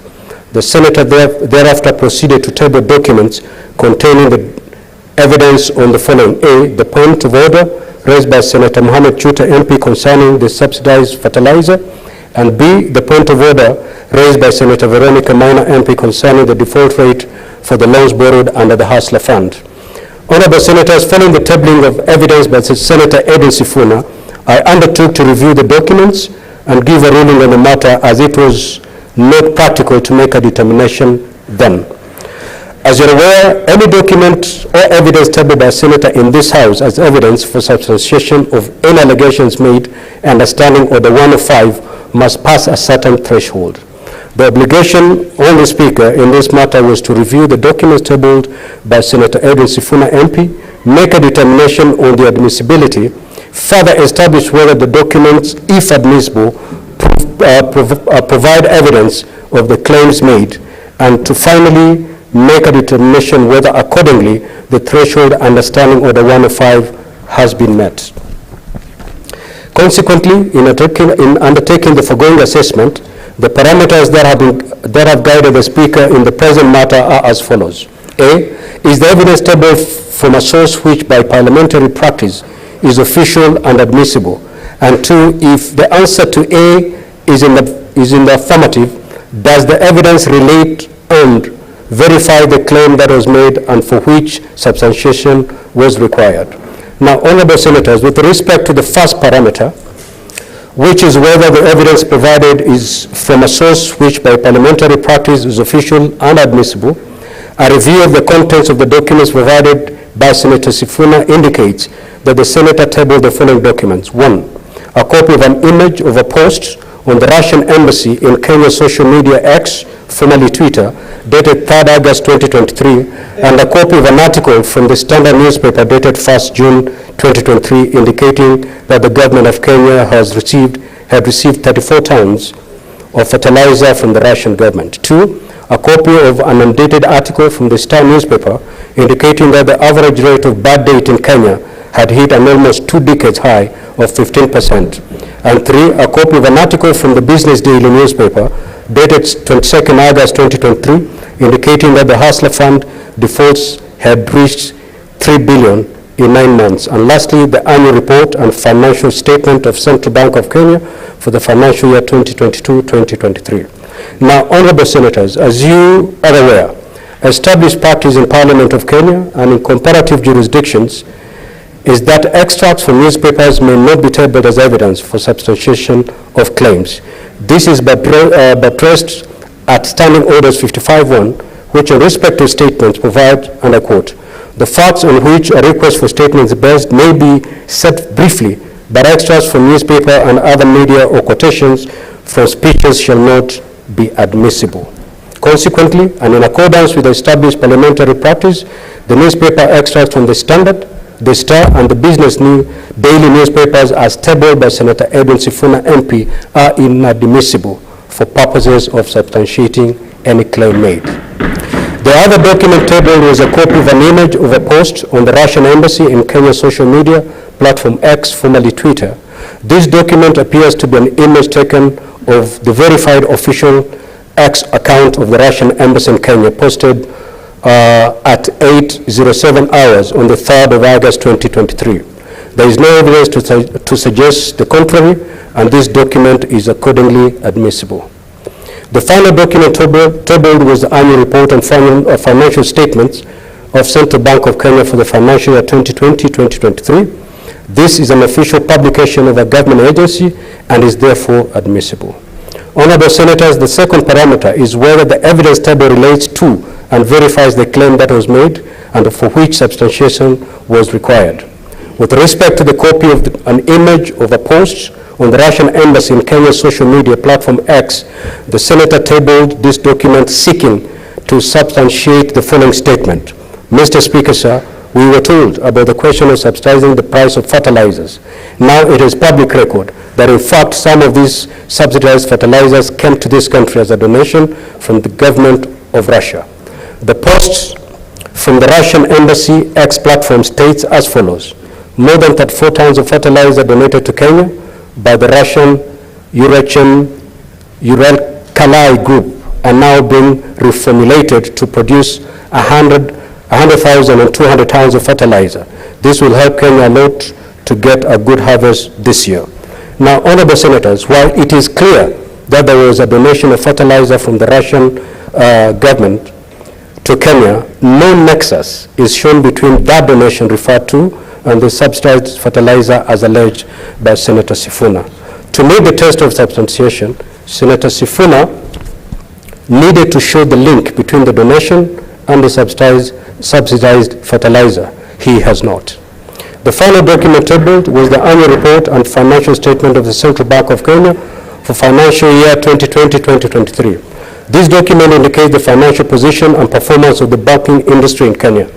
It was presumably presented to buttress the contents of the newspaper articles in support of the allegation that the default rate of the Hustler Fund was higher than that of the commercial banks. Needless to say, the purported substantiation by use of newspaper articles having been disallowed, this supporting document similarly collapses. In any case, I see no connection, no reference made to the Hustler Fund and any comparison between the Hustler Fund and the regular commercial lenders in the Central Bank report. Honorable Senators, accordingly, I find and rule as follows. In respect of the challenge by Senator Mohamed Chute, MP, to substantiate the claim relating to fertilizer, Senator Edwin Sifuna, MP, has tabled evidence to show that indeed some fertilizer was donated to this country, but has failed to establish any link between that donation and the subsidized fertilizer. Therefore, this claim has not been substantiated.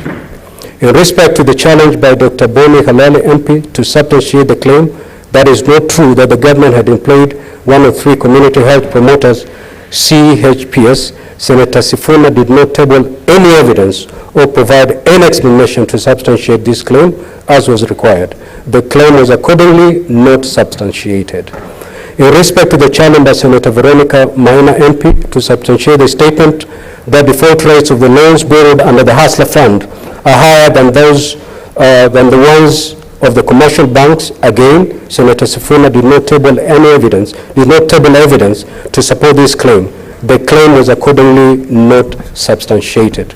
Now, honorable senators, following the tabling of the documents by Senator Eden Sifuna MP, and in accordance with my findings in relation to the admissibility or otherwise of these documents, and the failure to meet the threshold of substantiation in respect to the claims made, I now require Senator Eden Sifuna, pursuant to Standing Order 1052, to withdraw and apologize in respect of the claims that, 1, some of the subsidized fertilizer came into the country as a donation from the government of Russia. B, it was not true that the government had employed 103 community health promoters, CPH. And finally, the default rates of the loans borrowed under the Hustler Fund are higher than the ones of the commercial banks. I proceed to caution, as provided in Standing Order 1052, that failure to withdraw and apologize will result in Senator Eden Sifuna being deemed to be disorderly within the meaning of Standing Order 121. Senator Sifuna.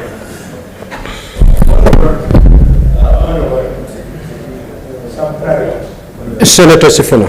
Mr. Speaker, this is a hill that I am determined to die on. My conviction is right. My conscience is clear. I refuse to withdraw or apologize for any of those sentiments because they are the truth. And Mr. Speaker, allow me to see myself out in lines of Standing Order 121 2B. You don't need to bother yourself. I'll just walk out. Kindly proceed. Thank you, sir.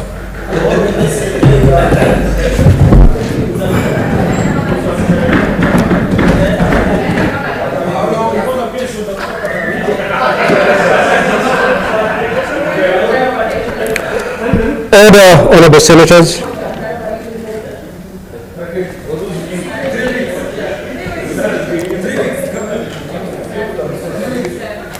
Now I proceed to propose the question. What is your point of clarification, Senator? Thank you so much, Speaker, for allowing me an opportunity just to understand a little bit further from your communication. I believe you referenced Standing Order 55 in terms of the types of evidence that is admissible, and you mentioned media, extract, and the like, and you also mentioned speeches, I believe.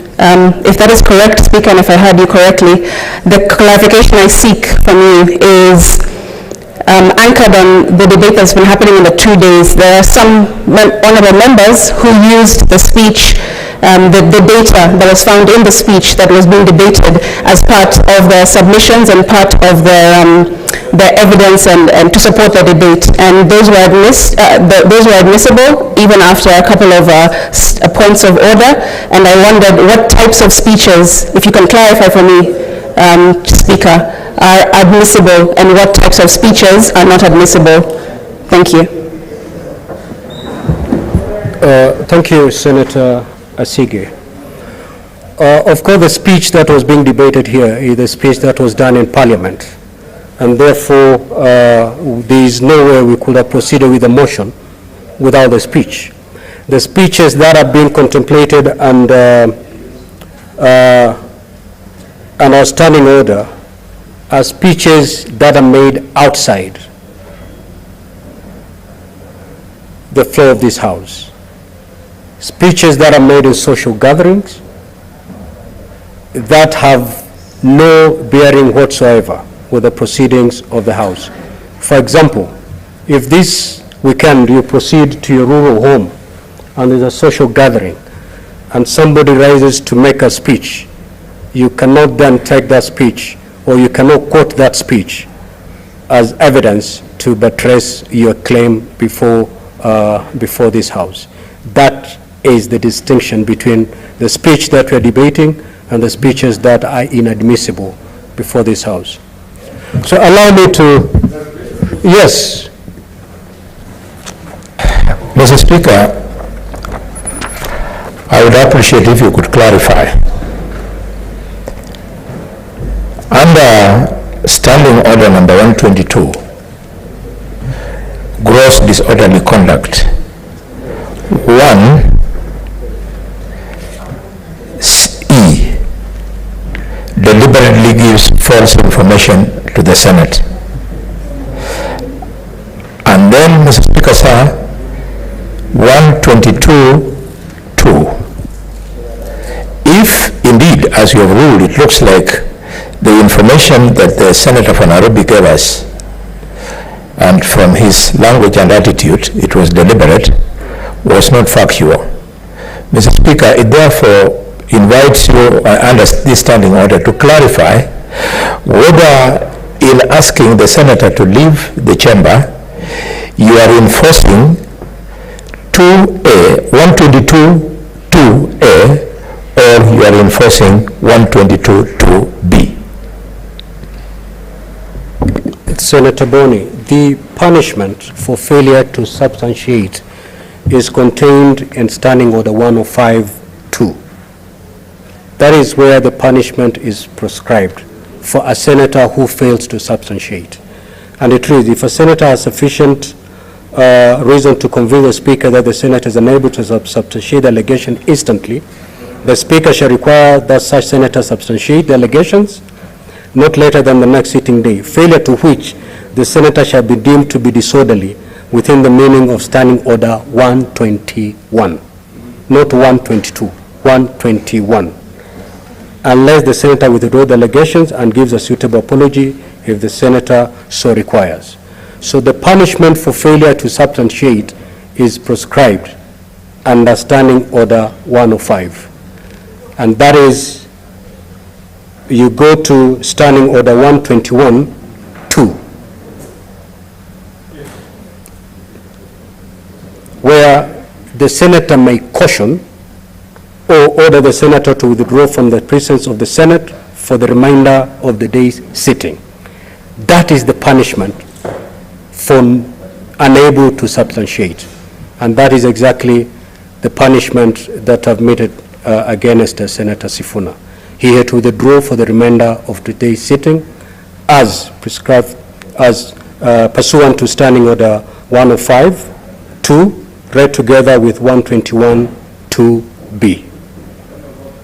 Lack of substantiation is not a gross disorderly conduct to attract a punishment under Standing Order 122. Yes, Senator Wambua. Well, yes, Speaker, I really thank you for that clarification. And further to your clarification, Mr. Speaker, for the record, because it's on record, the Speaker has ruled that yes, there was a donation of 34 metric tons of fertilizer from Russia. And that's a reference that Senator made. And the Speaker has said that the only difference between what he said and what he was asked to substantiate is that he could not create a nexus between that donation and the fertilizer that was subsidized. So, Senator Alele, as you each to visit a lot more painful punishment on Sifuna, be informed. Thank you. Honorable Senators, allow me to propose the question that taking into consideration the recommendations of the joint report of the Departmental Committee on Administration and Internal Security of the National Assembly and the Standing Committee on National Security, Defense and Foreign Relations of the Senate regarding the proposed deployment of officers of the National Police Service to the Multinational Security Support MSS mission for Haiti, laid on the table of the Senate on Wednesday, 15 November 2023, and pursuant to the provisions of Article 248A of the Constitution, the Senate approves the deployment of officers of the National Police Service to the Multinational Security Support MSS mission for Haiti. Honorable Senators, you may now proceed to make your intervention. What is your point of order? Under Senator Methu, the only time a senator rises on a point of order is when another senator is on their feet. So you may not have the platform on a point of order. Mr. Speaker, this is on a matter of procedure. if I was to raise this point of order when another senator is already on his feet, then it would be... So you're raising on a matter of procedure? Yes, Standing Order 111 on limitation of debate, Honorable Speaker, owing to the number of senators who want to comment on this particular motion, and you've seen the kind of business that we have today is very heavy, Honorable Speaker. I wish to propose that we limit debate on this particular motion to 3 minutes per senator. I ask my brother Samson Cherargei, Senator, to second.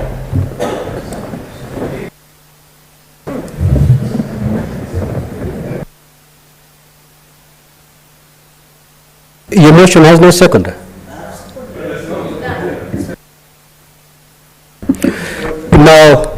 Now, honorable senators, a motion has been proposed that such a motion does not attract debate really.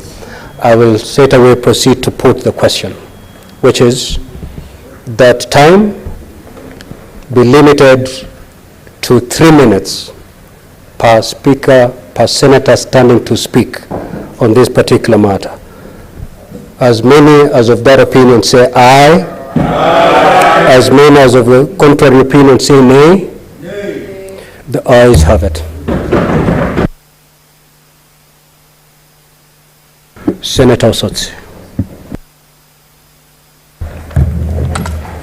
Mr. Speaker, from the onset, I want to say I oppose this motion for various reasons.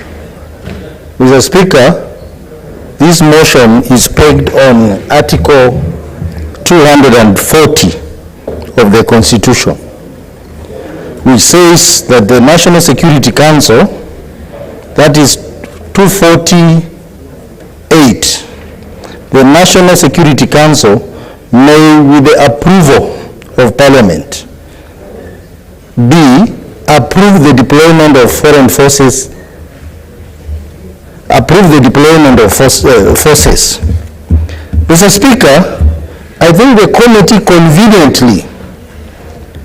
conveniently did not consider the provision of Article 241(2), which defines the various category of defense forces and says that the defense forces consist of the Kenya Army, the Kenya Air Force, the Kenya Navy.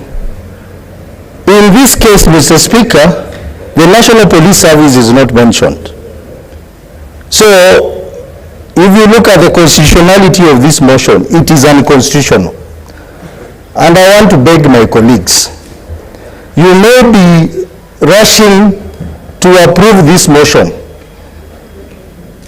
because of political interest.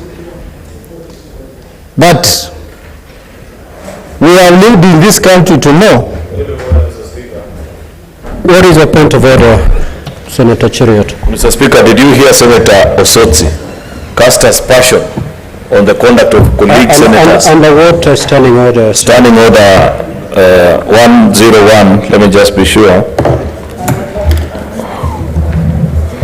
Contents of speech, Mr. Speaker, 101(4). No senator shall impute improper motive to any senator or to member of the National Assembly except on specific substantive motion of which at least 3 days notice has to be given, calling into question the conduct. Did you hear Senator Osotsi say that I know the senators are in a rush to approve this motion because of political considerations? Mr. Speaker, that is grossly inaccurate, and it paints the senators who are even yet first to contribute on this motion and is not sure whether they will support or oppose in bad light, Mr. Speaker. Will you kindly find him to be out of order and ask him to withdraw and apologize to his colleagues? Senator Osotsi, your statement in this regard is in breach of Standing Order 101(4), and therefore Mr. Speaker, proceed to withdraw that particular. Mr. Speaker, this is a house of debate. We Senator have Osotsi, listened to me talk. Senator Osotsi, you're imputing improper motive, which is a breach Mr. of Speaker, standing I order think if 101. the Hansard will bear me witness. I said, and I want to challenge the production of the Hansard. I said, Secretariat, can I have the Hansard here? Some of us could be, may be supporting this motion. Can I have the Hansard, please? And Mr. Speaker, this House should be guided by the Constitution. Article 117(1) is very clear that a House of Parliament must exercise freedom of speech. We are not going to be gagged in this House. Every time we stand up to debate, we are being told to substantiate on everything. Mr. Speaker, I've been elected by the people of Vihiga. Senator, to come and debate freely in this House. Senators. Honorable senators. Honorable senators. Senator Sotsi, you do not appear in the list of nominated senators. You need not remind people of an obvious thing. Of course you're elected. A point of order has been raised. I need to rule on it. And for me to rule on it, I need to see the Hansard. Because what Senator Cheriot said, you're saying those are not your words. So to get exactly what he said, I have to refer to the Hansard. And that is exactly what I'm waiting to see.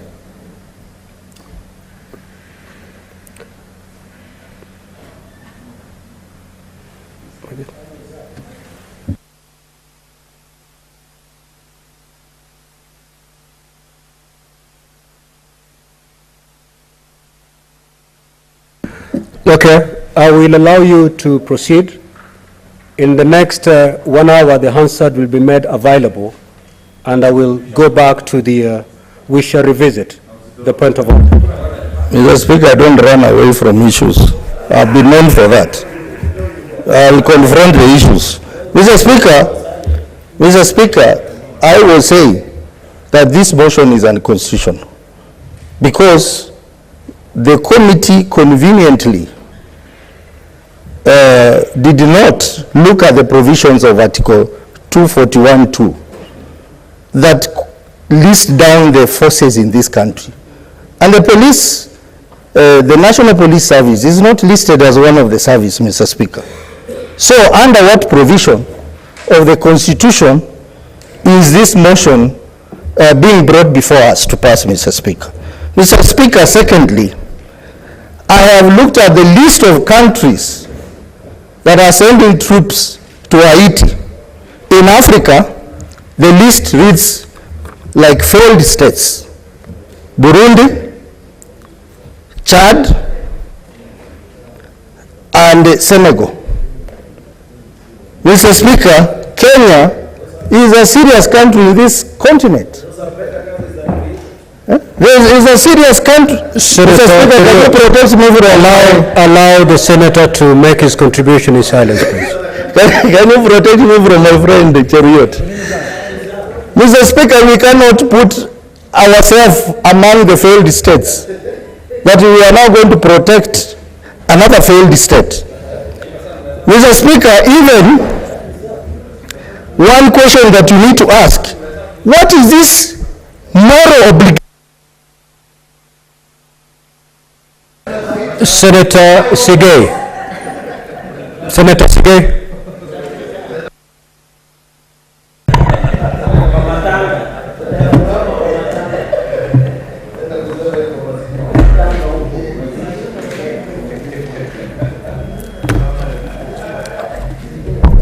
I thank you, Mr. Speaker, for giving me the opportunity. And from the very onset, I want to support the motion by the Honorable Senator Cheptumo. Mr. Speaker, Kenya is a family of nations, and the effort that particular motion is seeking to do is to show the international community and the global world that we play the league of other nations. And by sending this particular team, Mr. Speaker, by supporting this motion, we are supporting the commitment that this nation has made, not only to the African nation, but to the world. And Mr. Speaker, Kenya sits as a member of the United Nations. we are aware that we are holding and we are hosting the United Nations within the capital city of Kenya, that is Nairobi. And in this case, Mr. Speaker, I am aware that previously Kenya has sat in the UN Security Council. Indeed, Mr. Speaker, in 1973 and 1974, in 1997 and 1998, and in the year 2021, where we assumed the presidency of the United Nations Security Council for a rotational period. Mr. Speaker, this is the period when Kenya did make this statement and the commitment to support the sending of its support to Haiti. And we have been given the statistics by the Honorable Chetumo on the benefits that this country is going to have by supporting this mission. One of which, Mr. Speaker, is the fact that Kenya is going to be the lead nation in that mission. Being the lead nation is showing the way for the African community, for the African countries in that particular mission. And the number of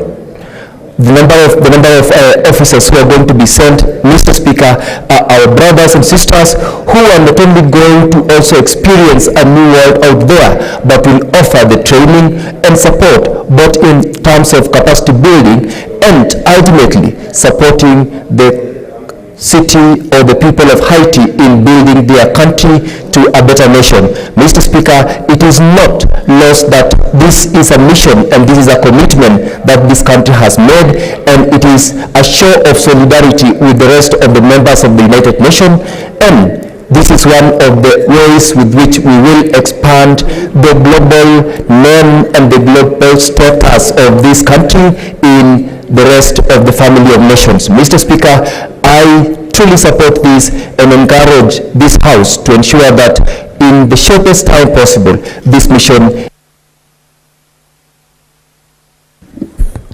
Senator Mbwa.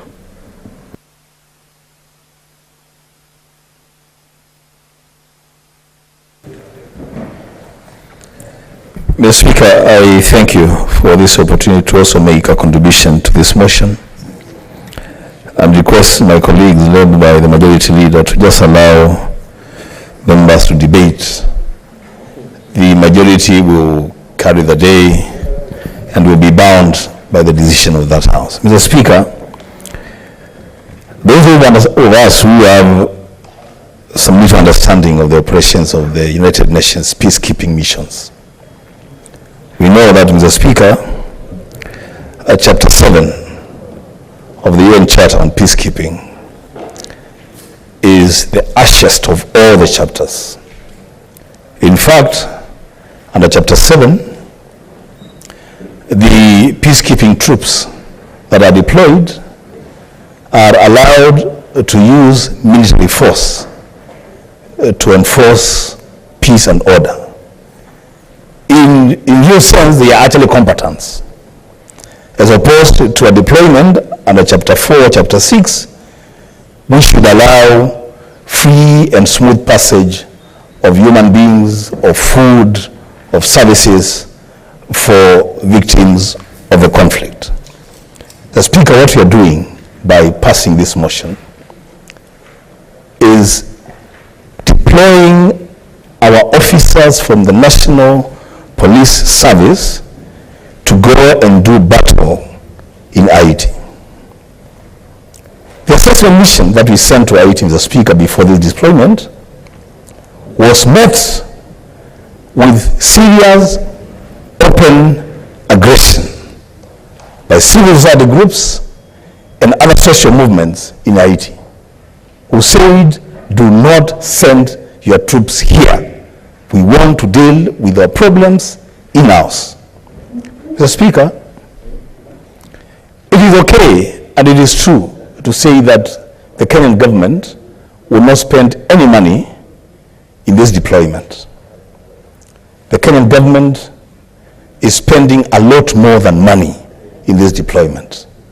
The Kenyan government is sending our officers to a battlefield where other states in the Kenyan League, Mr. Speaker, from the UN, have stayed off. In fact, it will be remembered, Mr. Speaker, that from early August to date, the United States of America and the UN headquarters in New York have really been pushing member states of the UN to contribute troops to go to Haiti. It is us, Mr. Speaker, and that's why I was asking the question that I was asking to the move of the motion. It is us as a nation that wrote and requested to be allowed to be the leaders of the troops that will be contributed to Haiti. Mr. Speaker, for the love that I have for our police service, our young men in the police service, Mr. Speaker, I do oppose this motion. Speaker, did you hear the Honorable Senator Wambua saying that Kenya requested? I'm standing under Order 105 to challenge him to table that letter of request, because to my knowledge, Mr. Speaker, it was the other way round. Kenya, because of its exemplary record in peacekeeping missions, has been requested to lead this particular mission. So is he in order? And if he doesn't have, then he should withdraw that information. Senator Wambua, can you proceed to substantiate?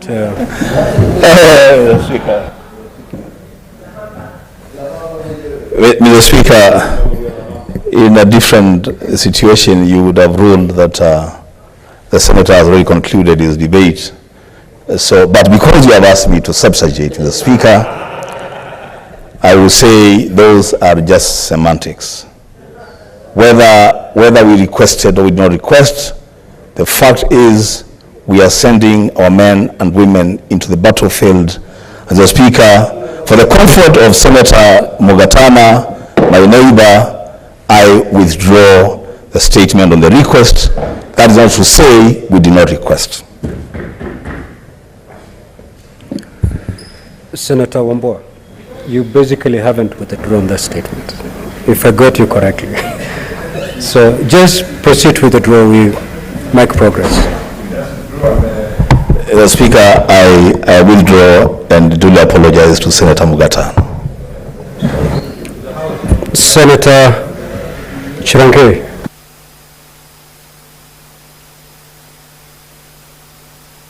Mr. Speaker, thank you very much. I rise to support this motion. As it has been stated before, this is an honor to this great country and in confidence of our national security apparatus. Mr. Speaker, I want to correct a misnomer that was being advanced, that national security organs and National Security Council, the National Police Service is part of it, Mr. Speaker. The Director General of the Inspector General of the Police, among others, Mr. Speaker, participate, and it has been recognized under Article 2 or 239. Mr. Speaker, therefore, this matter that was brought before the House is properly and it is constitutional, Mr. Speaker. Secondly, Kenya has been known to be one of the best peacekeeping. This is not the first time that Kenya we are doing peacekeeping missions. And we have had an explanatory report, Mr. Speaker. We have done in Amazon, we were in Bosnia, among other countries, Mr. Speaker. Mr. Speaker, this has brought a very respect across, Mr. Speaker, as a nation, under United Nations, as a respected League of Nations, Mr. Speaker, Senator, we must be part of bringing peace across the country. Yes. Senator Wambua would like to inform you. Would you allow him? No, for today, I decline respectfully. Mr. Speaker, so that I make use of my time, Mr. Speaker, secondly, I want to appeal to the Kenyan government and Haiti. Mr. Speaker, the reason we are going to Haiti is because they are also blacks like us. As the song by BC Signal, Free Up, he says Malcolm X is black. Haitians are black. Kenyans are black. And that is what the Free Up song, Haiti is black, by the BC Signal, Mr. Speaker, on the song called Free Up. So we are going to free up, Mr. Speaker, more fire. We are going to free up Haiti, Mr. Speaker. Mr. Speaker, on the other aspect, on the issue of compensation, I want to appeal that whenever, in case a fatality will happen, The government and the United Nations must take up provision of dependents and payment of schools fees if 1 or 2 soldiers, or unfortunately we lose some of them, Mr. Speaker. Number 2, on medical care, I want to propose, should our officers get injured in line of duty, they must be taken to medical care in US veteran hospitals so that they can ensure they get quality medical care. Finally, Mr. Speaker. Mr. Speaker, this is an important motion. The national security. Mr. Speaker, this is an honor. We should be proud as a country that we have been called to lead from front, Mr. Speaker. I don't know why our colleagues from the other side want to lead from behind, Mr. Speaker. The Bible says we are going to be the heads in Deuteronomy chapter 28, but not the tails. I don't know which pride do we take as a country to lead from behind. We should lead from front, Mr. Speaker, and the League of Nations has called the country to lead, Mr. Speaker. I want to appeal that our soldiers, as they go, and this is not the ordinary AP officers who fight Changa in the villages, they are paramilitary, Mr. Speaker. I support the motion. Senator Muma Catherine. Thank you, Mr. Speaker. Mr. Speaker, I stand to oppose this motion for this reason. Mr. Speaker, this deployment is unconstitutional.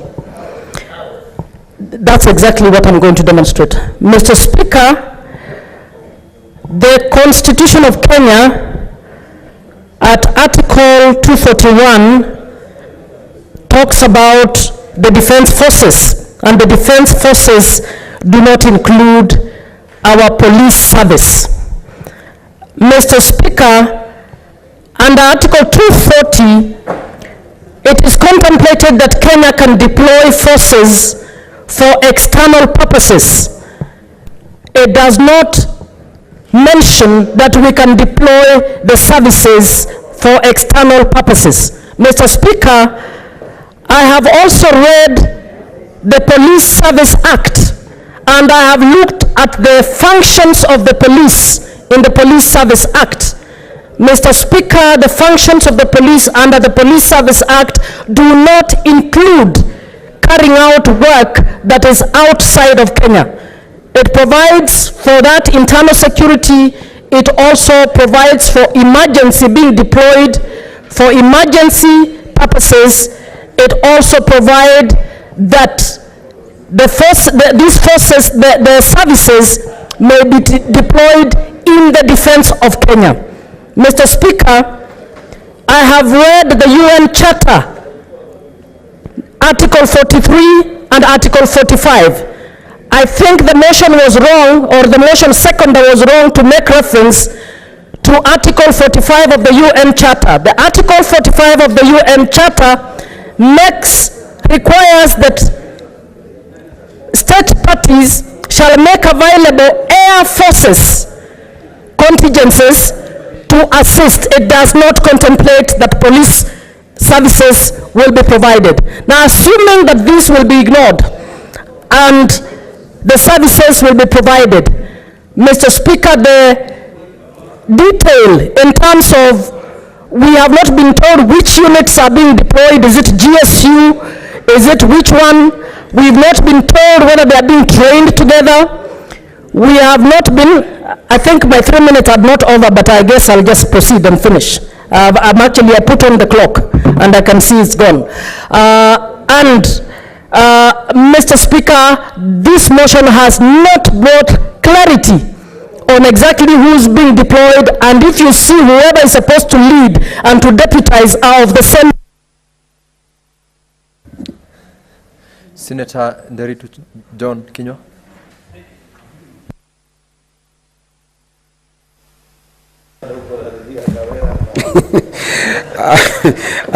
Asante Bwana Spika kunipa fursa hii. Bwana Spika, Kenya ni moja wa mwanachama wa Umoja wa Mataifa, Bwana Spika. Na Bwana Spika, tunapaswa kusema wazi na kusema vizuri ikiwa Kenya ni mwanachama wa Umoja wa Mataifa, Bwana Spika. Na vile vile Bwana Spika, kamati ya usalama ya Umoja wa Mataifa wakaketi na kusema ya kwamba wale ambao wana ujuzi, uzoefu na uwezo wa kuongoza katika nchi ya Haiti ni Kenya, Bwana Spika.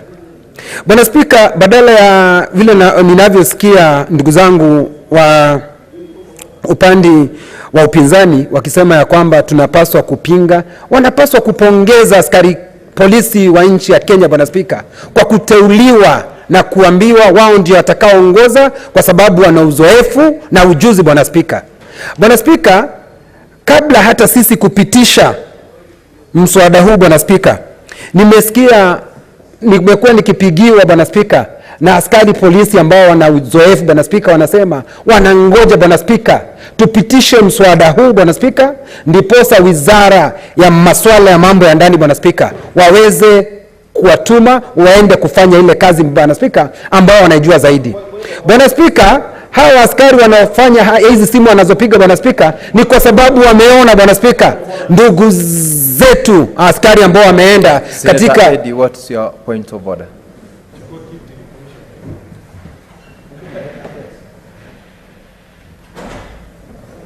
Mr. Speaker, I raise another point of order number 105, understatement of fact.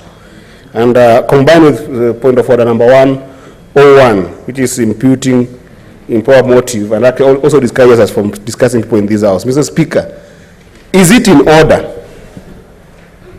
for the senator for Laikipia to stand in this house and tell us that there are some calls from some policemen who have called him so desperate to go and work in Haiti, Mr. Speaker, without giving us the name of these policemen, without giving us the real cause of these policemen? Because, Mr. Speaker, this is a very serious task where people are going to leave their children to go to this mission.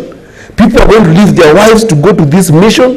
People are going to leave their families to go to this mission, Mr. Speaker, and they could as well also die, because people are dying in that area because of attacks, Mr. Speaker. If you're going to claim that there's a police officers who have called you personally and are telling us in this hour that's a matter that is enough to substantiate to justify why you're going to that place, give us the name of those police officers, Mr. Speaker. Senator Eddie, I actually rule you out of order. The fact that there are reference to several phone calls or otherwise does not mean. Proceed, Senator King. Asante Bwana Spika kwa kunikinga kutokana na masuala ambayo Bwana Spika umeona si nyeti, Bwana Spika. Askari polisi wanaweza wakapigia mtu yote simu, Bwana Spika. Si mambo ya hiti peke yake, Bwana Spika. Huwa wananipigia simu hata wakati, Bwana Spika, hata wakati watu wanashambuliwa na wezi wa mifugo. Wananipigia simu, Bwana Spika, kama seneta wao, Bwana Spika. Na hili si jambo ngeni, Bwana Spika, kwa sababu kuna askari wengi ambao, Bwana Spika, nataka kusema ya kwamba jumba hili kazi yake kuu, Bwana Spika, ni kuidhinisha, alafu nayo wizara, Bwana Spika, iweze, Bwana Spika, nadhani muda wangu ungesimamishwa kwa sababu Senator Eddie, Bwana Spika. Proceed, you are wasting much. Bwana Spika, nataka kusema, Bwana Spika, nasema ya kwamba ni vizuri, Bwana Spika, naunga mkono mswada huu, Bwana Spika, ndiposa ndugu zetu walioko Haiti, Bwana Spika, waweze kusaidiwa na ndugu askari polisi ambao wako na ujuzi na uzoefu, Bwana Spika, kwa sababu Haiti ni ndugu zetu, Bwana Spika, na ambao, Bwana Spika, wanahitaji huduma ya askari polisi wa Kenya ambao wameombea katika kazi yao, Bwana Spika. Naunga mkono mswada huu na naomba ndugu zangu, Eddie najua ataunga mkono, lakini najua yeye analeta kejeli kwanza. Asante, Bwana Spika. Senator Mwenyi Haji Mohamed Faki. Asante Mheshimiwa Spika kwa kunipa fursa hii kupinga mswada wa kupelekwa kwa askari polisi kwa nchi ya Haiti. Mheshimiwa Spika,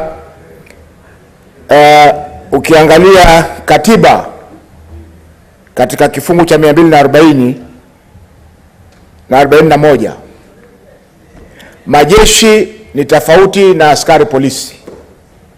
Majeshi ya Kenya ni pamoja na jeshi la nchi kavu, jeshi la angani na jeshi la wanamaji katika kifungu cha 241. Mheshimiwa Spika, polisi wametajwa katika kifungu cha 243. Kwa hiyo Mheshimiwa Spika, kikatiba ni makosa kupeleka vikosi vya polisi katika nchi ya Haiti, ambayo nchi inajulikana kwa utovu wa usalama katika ulimwengu, na ni nchi ambayo tayari ni katika zile nchi ambazo zimefail kimaendeleo. Mheshimiwa Spika, jambo la pili ambalo napinga ni kwamba katika sheria ya National Police Service katika kifungu cha 108, Police Service ni polisi ambao wanatulinda katika nchi ya Kenya. Polisi hawana majukumu ya kufanya ulinzi katika nchi za kigeni, Mheshimiwa Spika, isipokuwa mahali ambapo kuna ile ambayo yaitwa kwa Kiingereza reciprocation. Tunawapa polisi wetu na wao wanatupa wao kuja kujifunza kazi katika nchi yetu ya Kenya, Mheshimiwa Spika. Jambo la tatu, Mheshimiwa Spika, ni kwamba katika nchi yetu hivi sasa hatuna polisi wa kutosha. Yasikitisha Mheshimiwa Spika kwamba watu wanaendelea kuuawa katika sehemu mbalimbali nchini Kenya. Tukiangalia kule Baringo watu wanauliwa kiolela, tukiangalia sehemu za Turukana watu wanakufa kiolela, na sehemu nyingi za nchi yetu, Mheshimiwa Spika, zina utovu wa usalama. Kwa hivyo ni makosa kwamba sisi wenyewe hatujakuwa na polisi wa kutosha, na wale kidogo tunawapeleka nchi nyingine kwenda kuhudumu kwa muda ambao kwa hakika hautambuliki katika hii ripoti ambayo imeletwa hapa katika bunge, Mheshimiwa Spika.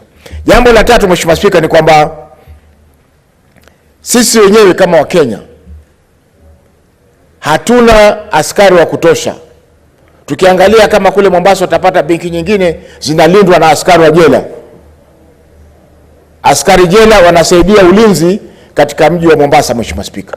Kwa hivyo ni kwamba polisi tulioko nao hawatoshi, na haiwezekani kwamba wale polisi kidogo watume kwenda nchi nyingine. Mheshimiwa Spika, mwisho, wengi wamesema hapa kwamba Kenya inatakana kuongoza kwa sababu swala lililoko hapa ni swala la kibinadamu. Mheshimiwa Spika, kama ni binadamu ungeanza na nchi ya Palestina, Mheshimiwa Spika, ambapo nchi zote za ulimwengu zimelia.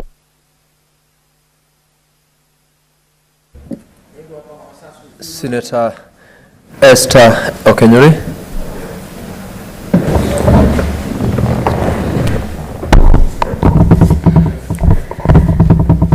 Thank you, Mr. Speaker, for this opportunity, and I want to support the motion that has actually been brought by the joint report. First, Mr. Speaker, Kenya is a very strategic and stabilizing factor as a state generally in our global politics. Kenya actually hosts one of the UN headquarters among the very few in Africa. Mr. Speaker, and the country Haiti we are talking about is even smaller than Senator Wambua's county. And for your information, while I acknowledge how intense the issues in Haiti are, because when I read in history, one of the most experienced military men, one Napoleon Bonaparte, actually conquered most areas in Europe, but when he went to Haiti, many of his soldiers were left dead and later had to sign a peace agreement. Mr. Speaker, it's a very great honor for our country to lead such peace initiatives in that country which most of its citizens share our African descent. And in the spirit of Pan-Africanism, I think Kenya is doing very well. For the few months our president has been in office, has put our country on international arena positively.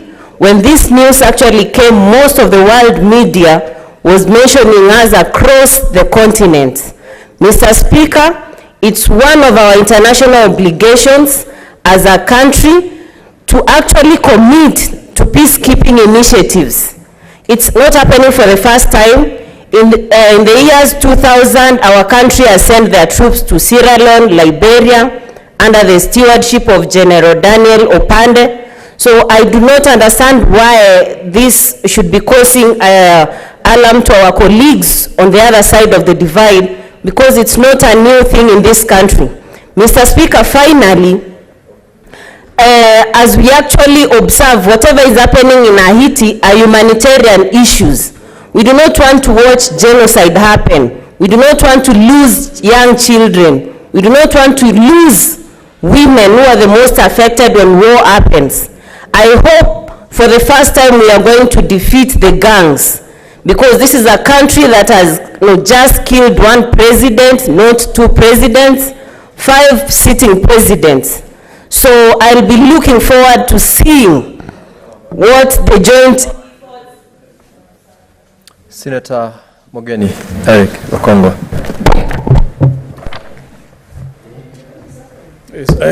Thank you, Mr. Speaker. For the record, I want to go on record as opposing this motion.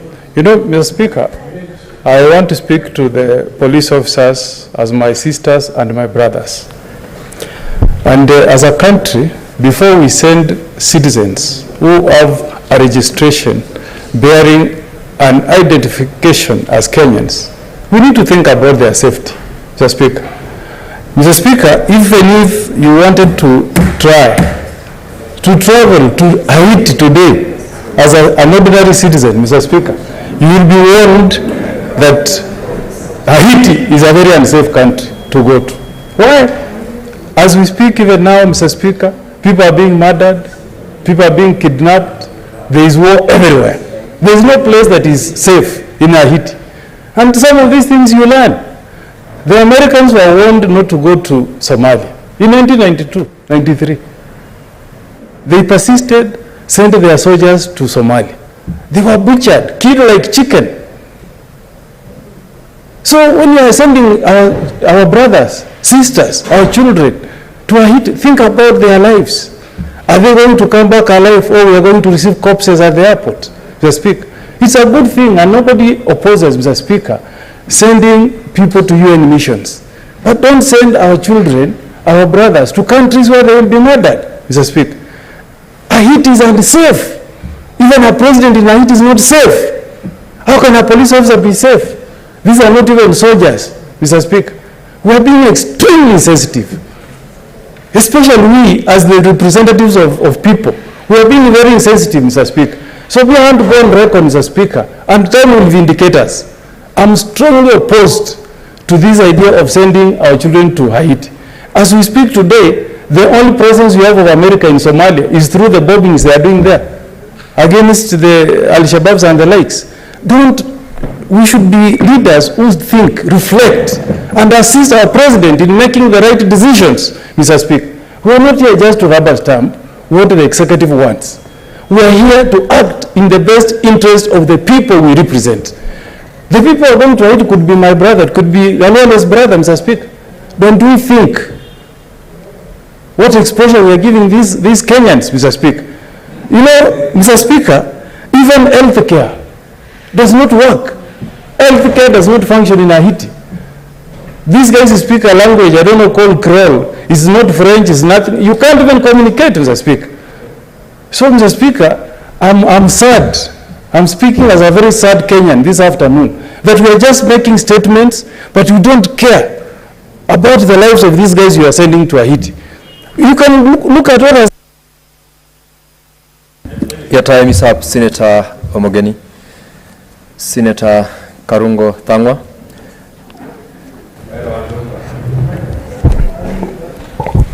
Thank you very much, Mr. Speaker. As I rise to support this motion, where we need to send our police officers to Haiti for peacekeeping. Mr. Speaker, for those who are saying it's against the law, I would want to refer them to the National Police Service Act, Section 10, which talks about the functions and powers of the Inspector General, Mr. Speaker. One of those powers is to promote cooperation with international police agencies. Mr. Speaker, when this happens, this kind of promotion, when other police agencies request for support, who are we to say no, Mr. Speaker?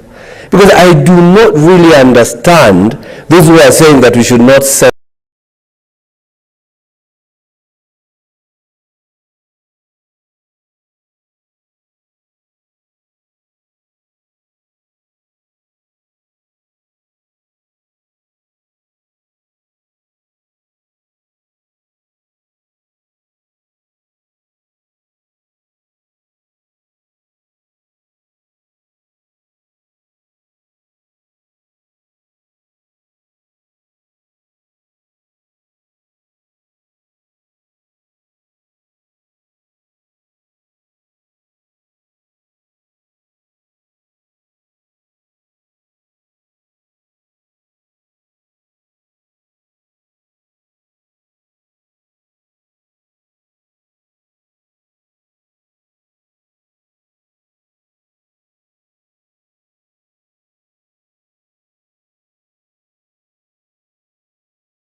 formulated to produce 100,000 and 200 tons of fertilizer.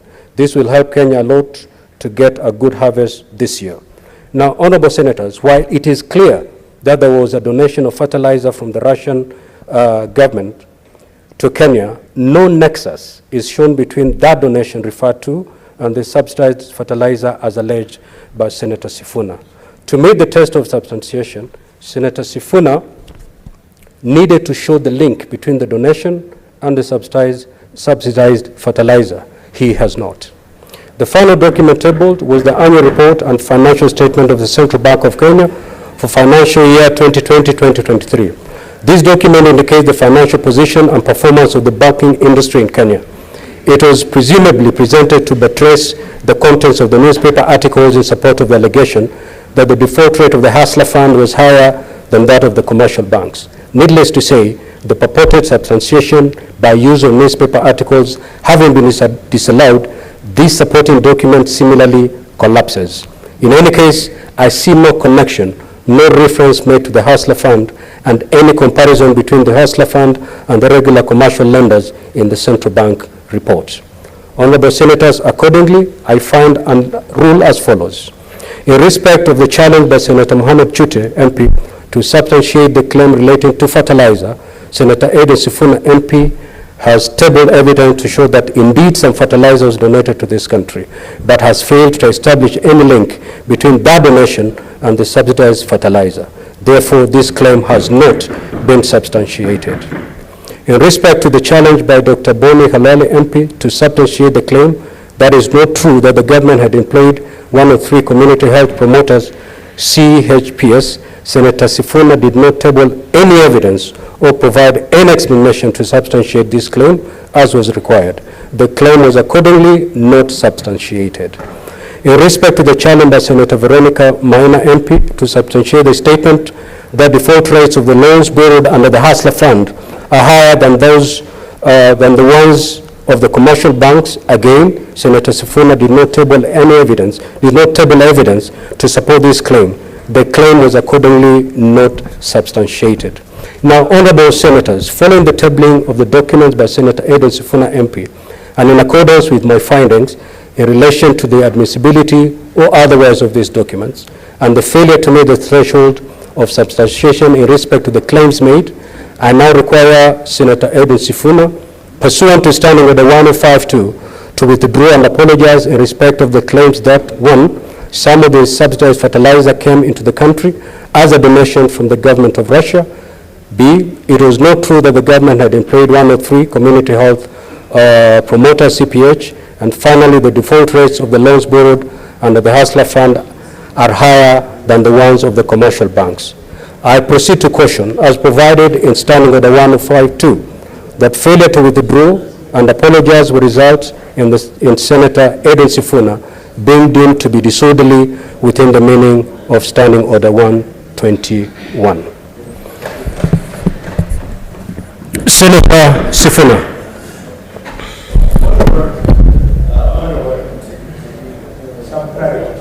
Senator Sifuna.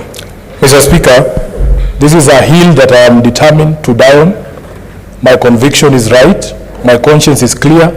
I refuse to withdraw or apologize for any of those sentiments because they are the truth.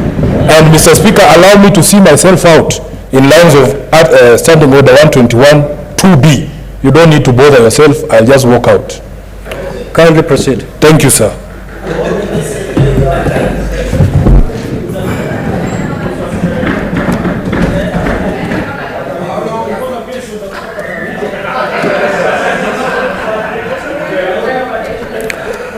Order, honorable senators.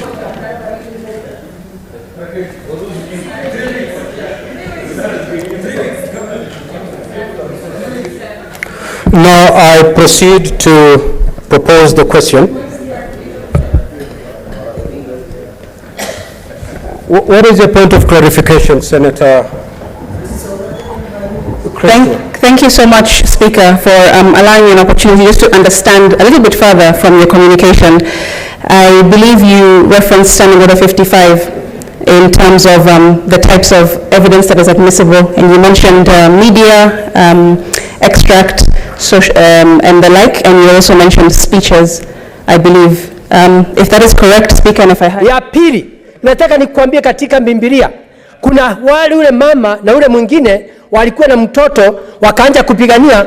Watu walikuwa nakuja wanapita, lakini ukakuja mtu mmoja akatumia ujuzi akasema wewe unataka mtoto afanye nini? Mmoja akasema nataka huyu mtoto akatwe na katikati na huyu mwingine aende. Lakini ile mama mmoja akasema hapana, nimekubali mtoto apatiwe. Na vita ikaisha. Kwa hiyo naomba hao vijana wetu waweze kwenda Haiti.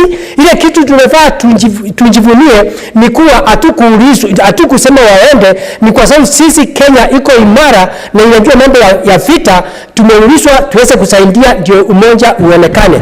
Ya mwisho ni tusapoti waweze kwenda na warudi vizuri. Ile kitu tunafaa tufanye kama mashujaa ambao wanajua Mungu ni kuomba Mungu ambaye ndio waweze kwenda waangalie hiyo maneno na walete wakuje na taarifa nzuri wakiwa ile inji imesimama vizuri. Kwa hivyo Bwana Spika, naunga mkono. Senator Mariam Omar.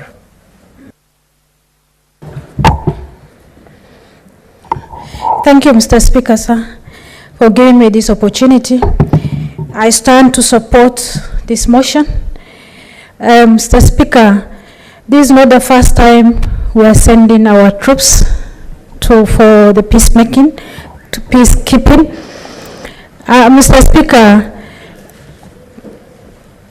these troops, their specific task is to maintain peace order in the area of Haiti, security and critical structures, to support hospitals, schools, going school students, and so forth. It will also help in provisions and and safe access to humanitarian aid. Mr. Speaker, as much as we want to send troops to maintain peace in the other places, Mr. Speaker, in our area also in Mandera, northern Kenya, we have insecurity like Al-Shabaab. I, as one of the leader from northern Kenya, Mandera, I request, appeal to our government for declaring Al-Shabaab as a terrorist, so that we need support to take care of our people which are suffering, because we cannot access road because of Al-Shabaab. We wanted our government come forward to declare Al-Shabaab to be a terrorist. Thank you, Mr. Speaker. Senator Boni Halwale. Thank you, Mr. Speaker. Mr. Speaker, the vote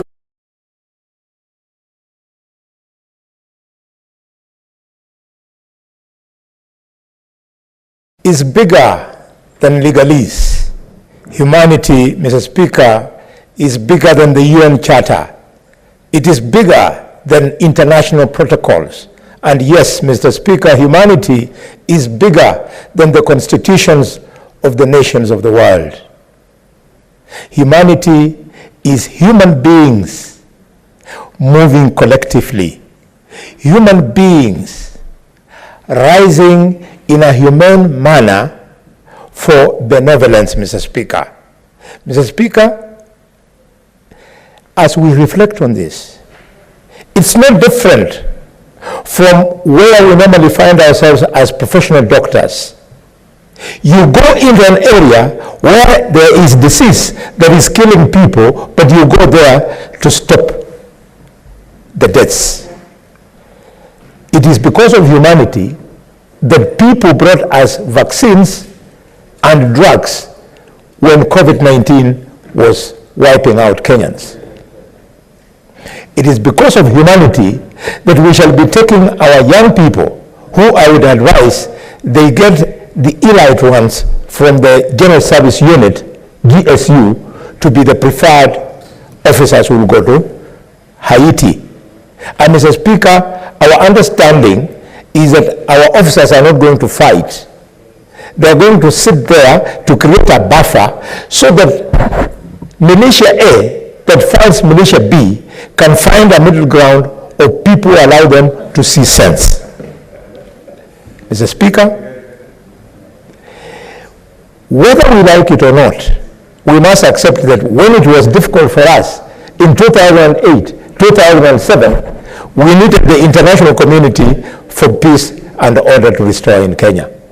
So if we benefited at that time, and the best beneficiaries were the leaders of this country and the elected members of parliament and the Senate, why should we then be selfish when it comes to responding to the problems in Haiti? Finally, Mr. Speaker, it is because of the absence of humanity that the world is watching as Israel and Palestine hammer each other.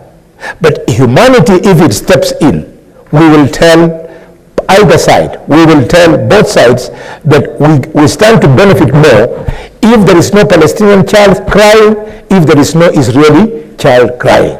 That is the route we should go. I therefore support the motion that this... Senator Methu.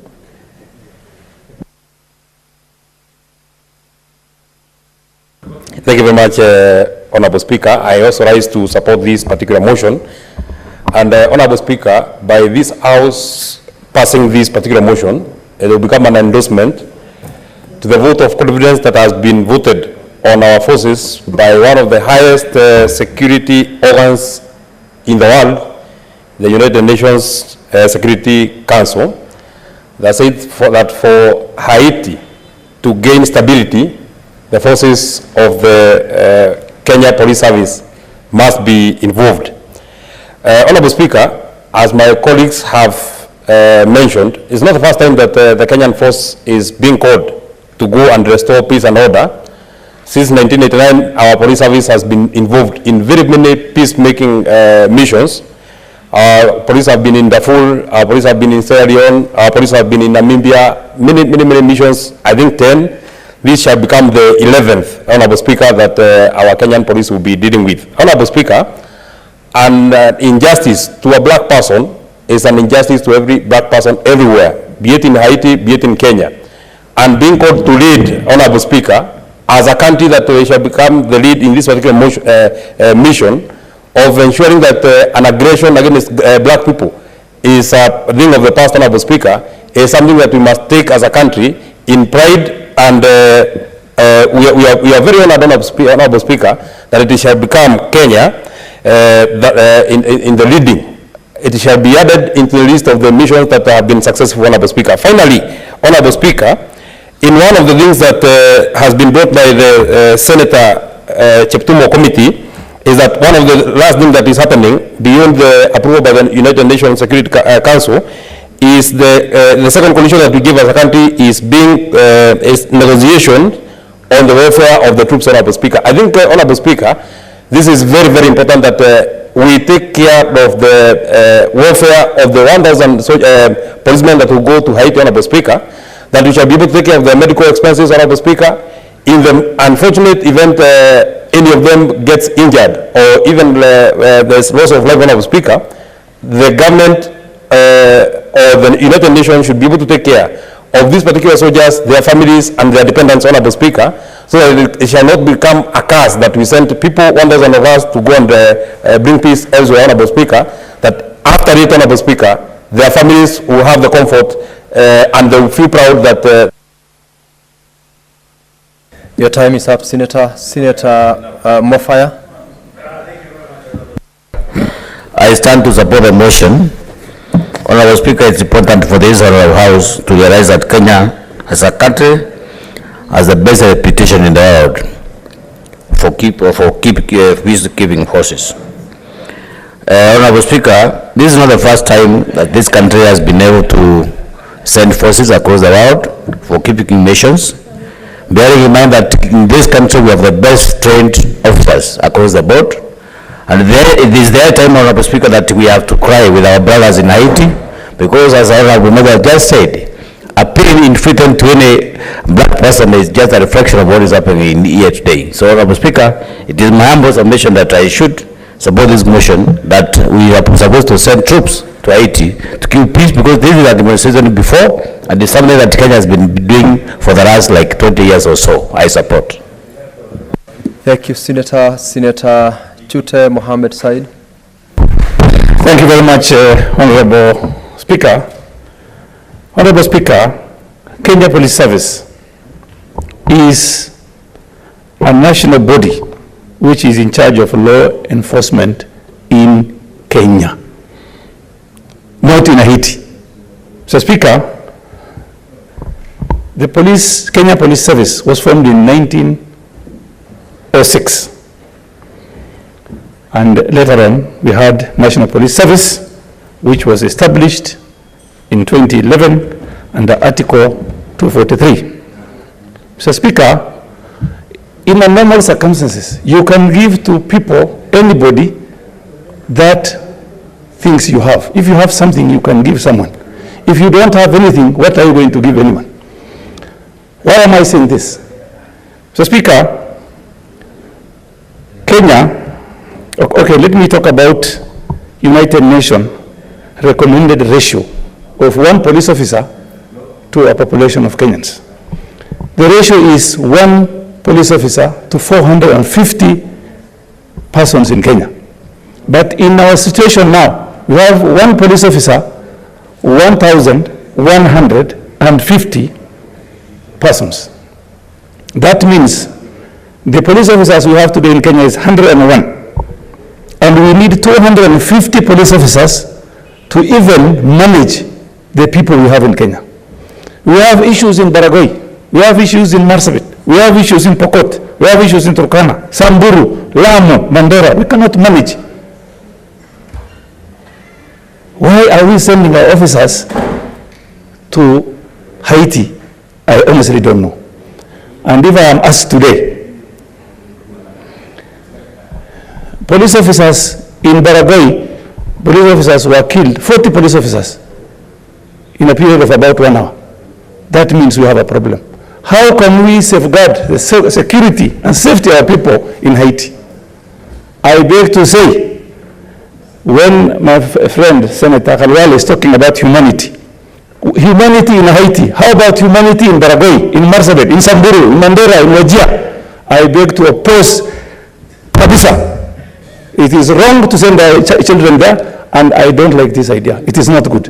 We don't have enough officers. Why do we send our young boys and girls, okay, boys and girls to Haiti while we cannot even, don't have enough officers? Usikate, acha mambo yake. We don't have enough officers to take care of our issues in Kenya. So I will say, I honestly would like our officers to remain in Kenya.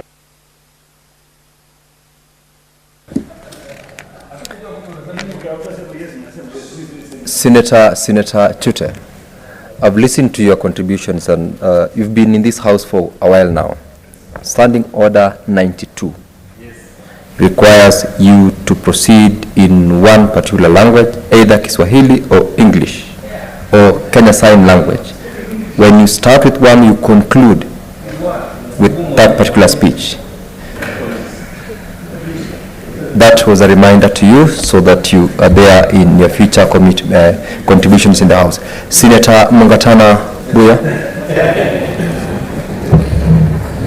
Thank you, Mr. Speaker, for giving me the opportunity to say a few words on this matter. Mr. Speaker, in Tana River, there is a very energetic team in football that we celebrate called Sango Sportif.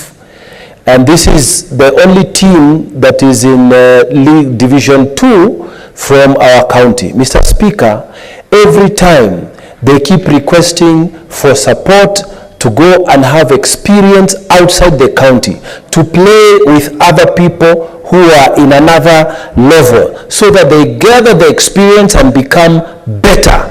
Mr. Speaker, I am also chairing the Bunge Sports committee with the Honorable Kawaya, and every time we get requests from several teams in Parliament that they want to go and train or engage with other international people or teams so that they can make their game better. Mr. Speaker, why should we make it difficult or oppose the idea that our children, our police officers want to go and get experience outside? Mr. Speaker, this will make them better, not the worse. Number two, Mr. Speaker, the Bosnia-Herzegovina mission that happened in a few years ago, 96.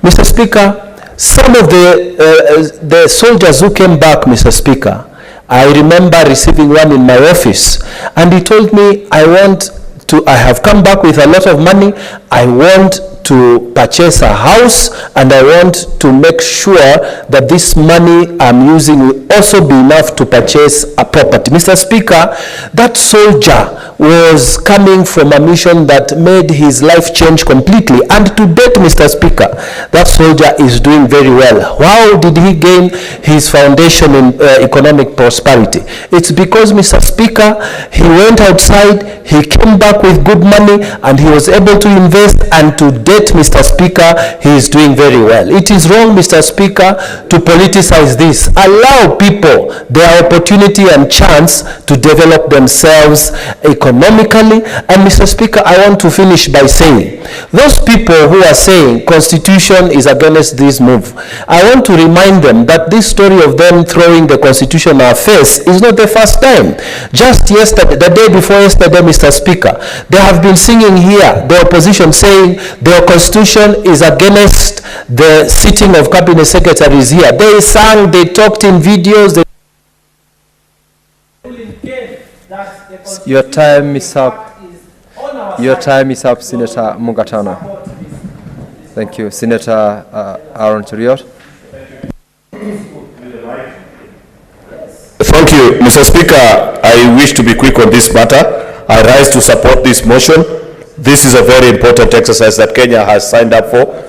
Article 2 of the Constitution of Kenya, and I wish while I say this, our colleague senators from the minority side were in the House, those that are saying this move is not constitutional. I wish to point them to the provisions of Article 2 of our Constitution, which speaks to the general rules of international laws being part and parcel of the laws of this country. Kenya is a signed-up member of the UN. We have ratified many other international laws and domesticated them into our country, Mr. Speaker. It is on that basis that we have taken up this position of honor and respect and responsibility, Mr. Speaker, to save our African brothers in Haiti who are going through this rough patch. And I wish to remind our colleagues from the minority side who are opposing this move to know that Kenya, while Kenya may be prosperous and peaceful today, we never know about the future.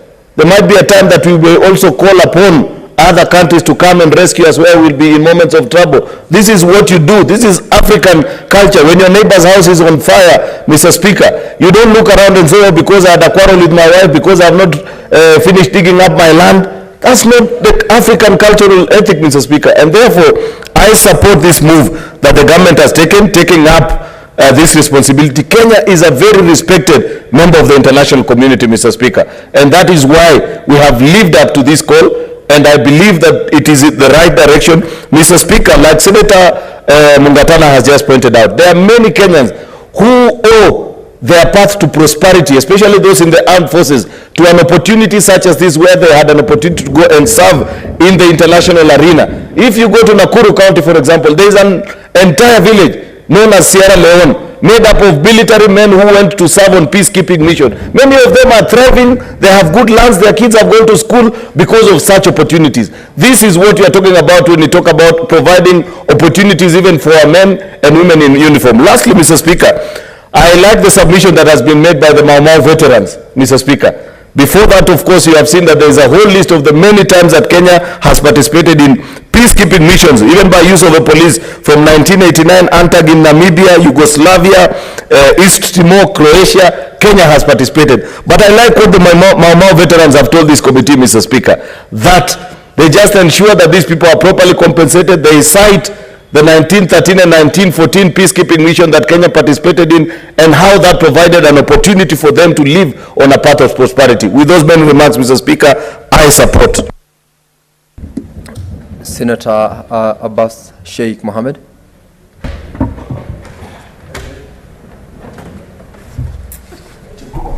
Thank you, Honorable Speaker. I stand to support the motion. I think this is not the first time Kenya has sent in police officers for humanitarian issues and security issues in the world, other part of the world. You know, this is a very respected country. You know, this country is actually well-known country all over the world as a result of, you know, our champions. These are people who fly our flags in all the cities in this world. And therefore, this country is regarded very highly.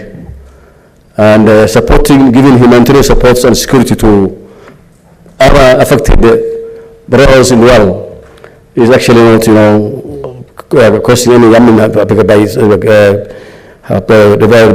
the lives of the police officers. Police officers actually have been trained, and they have taken all that they will support, and at least go into everywhere wherever they think they can be able to help and maybe give security. And that, as a result, I mean, if anybody feels that somebody is going to die, even if they are in Kenya, they die. So somebody was saying 40 police officers lost their life in Samburu. So it's the same thing. I mean, it's not a big deal. The Kenya police are in Sierra Leone, they are there in Namibia, they are there in Somalia. They're actually all over, wherever they are. Even now, they are also in South Sudan. So it's not the first time that we're sending police officers there. However, one thing I want to add is that I know one guy who comes from Wajir County. He was a police inspector, and he went to Sierra Leone. And that guy lost. We don't know whether he died, whether he's been killed, or he's still alive. But up to today, nobody could have confirmed where Adam Hussein went to. He was an inspector. A chief inspector, I think, he was also a DCIO, and up to now he has not been found. And most of the widow and the children he left behind were not taken care of. I think this is actually one thing is we need to have a proper the facilities in case of any death or any losses. Then I think the children and the family shall not be left without any support. I know these people have been paid. The government is being paid by the UN, and therefore a lot of money is paid. And therefore, in case of anything, and God forbid, we need at least people to be given good services and good care for the young ones they leave behind and their families.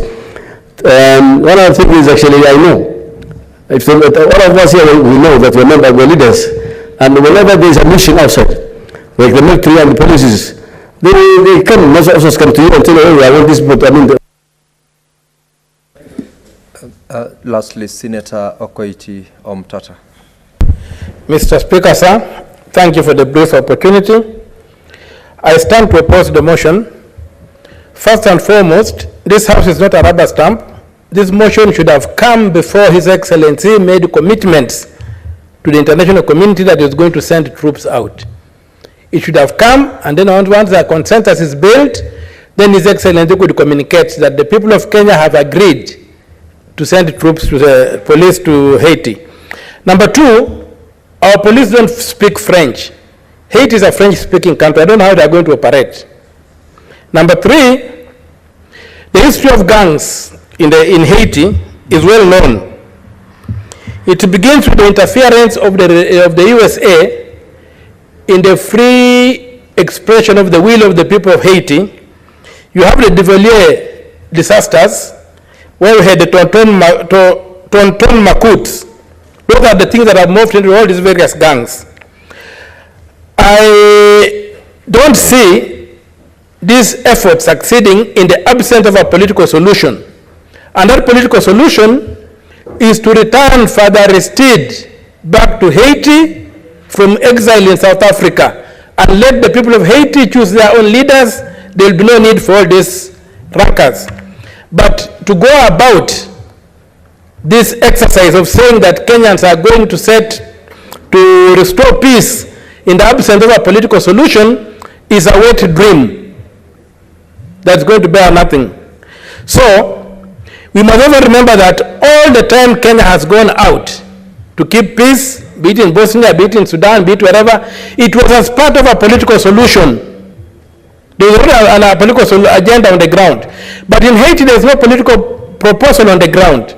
So what we are going to do is we are throwing these young men just to cover up the nakedness of America in Haiti. America exposed itself badly in Haiti, and it needs to allow the people of Haiti to have their own, to determine their future by removing the kind of support they are giving to these gangs. The main source of gangs in Haiti is Florida. So the American government should allow for their estate back from South Africa, and there will be no need for policemen being sent to Haiti. Policemen being sent to Haiti is to suppress the people of Haiti and deny them the right to free expression. I stand to oppose this motion. What's your point of order, Senator Boni? Although Senator Okoiti is done, it's of no use then to raise your point of order. I would like to call the mover to respond, there being no other member to contribute to this.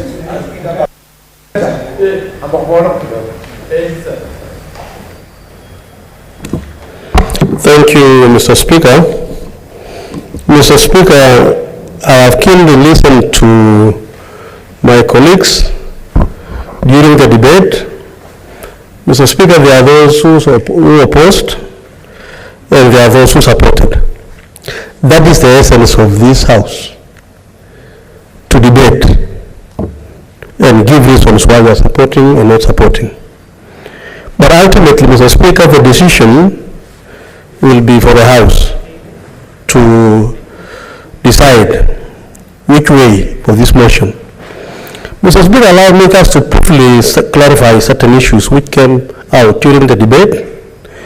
There is the issue whether it is this country, whether the President of the Republic of Kenya who requested that Kenya leads this mission, Mr. Speaker.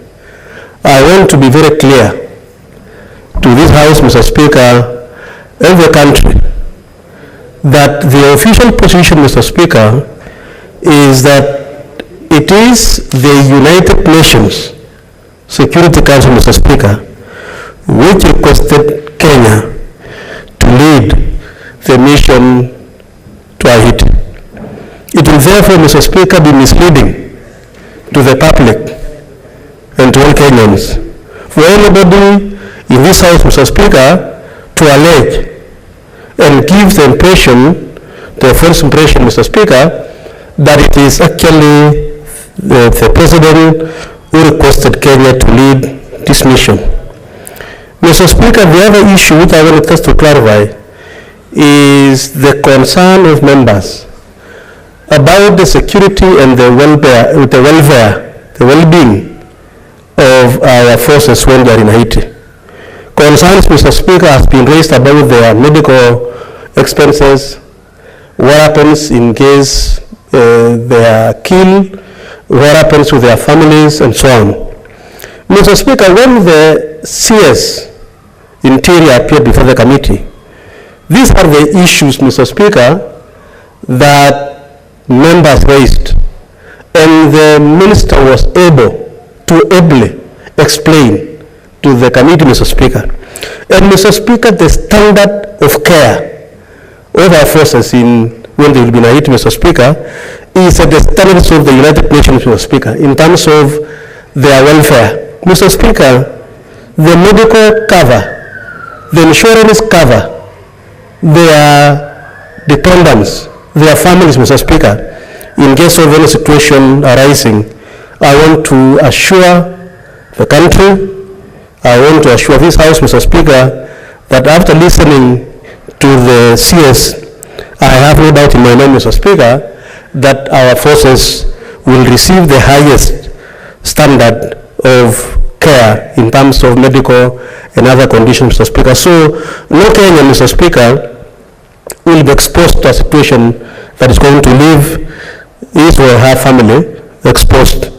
Mr. Speaker, when it comes to the recruitment of this staff, I mean the police going to Haiti, Mr. Speaker, I had some members, Mr. Speaker, raising concern that perhaps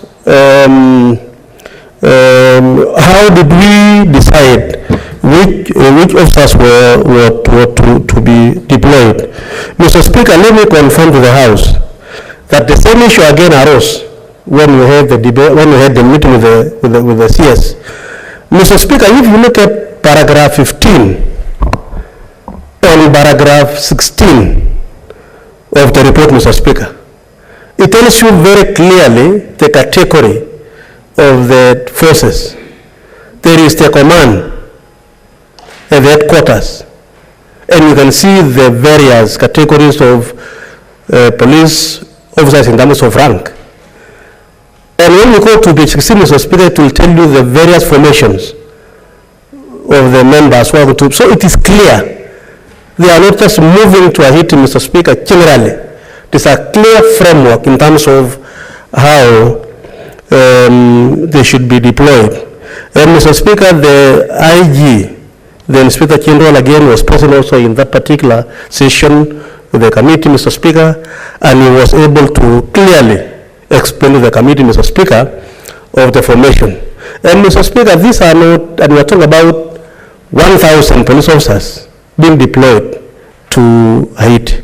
Mr. Speaker, and they are not going at a go. We are told, Mr. Speaker, they will be going in shifts. And Mr. Speaker, as they continue to train, maybe something, Mr. Speaker, I needed to clarify to the country, is that as we speak today, the training of these officers is ongoing on various issues. The issue of the language. You know, Haiti is a French-speaking country. We are an English-speaking country, Mr. Speaker. But again, the other countries, Mr. Speaker, who are going to give support together with Kenya are also French-speaking countries. So that concern, Mr. Speaker, has already been dealt with, because as much as Kenya is an English-speaking country, the other countries, Mr. Speaker, who are joining in this mission are French-speaking countries. And therefore, Mr. Speaker, they will supplement in terms of operations and so on when it comes to issues of communication.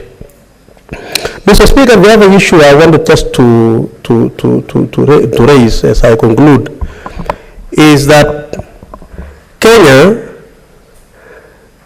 is a country, Mr. Speaker, as heavily said by colleagues here, that has been called upon to participate in very many peace missions, not only in Africa, but even in various parts of the world. Mr. Speaker, God has been gracious to us as a nation. But Mr. Speaker, since independence, now we are 60 years in our independence. God has been gracious, Mr. Speaker, to give us a peaceful nation. A nation that is ruled by the rule of law, guided by the rule of law. And Mr. Speaker, even when we have had our own internal issues, we are able to resolve with the support of other Mr. Speaker. Mr. Speaker, it is true that some parts of our country today, no drift, Mr. Speaker, in Baringo, Elgeyo Marakwet, in Turkana, Isiolo, Marsabit, there are issues of insecurity. And Mr. Speaker, the minister was able to assure us, Mr. Speaker, this is very important, because I want to inform the country that we were equally concerned during the meeting with the CS and the IG, that how do we deploy forces to Haiti when we have issues in our country? And they were able to confirm to the committee, Mr. Speaker, and we are satisfied that this will not in any way undermine, prejudice the security of our nation internally.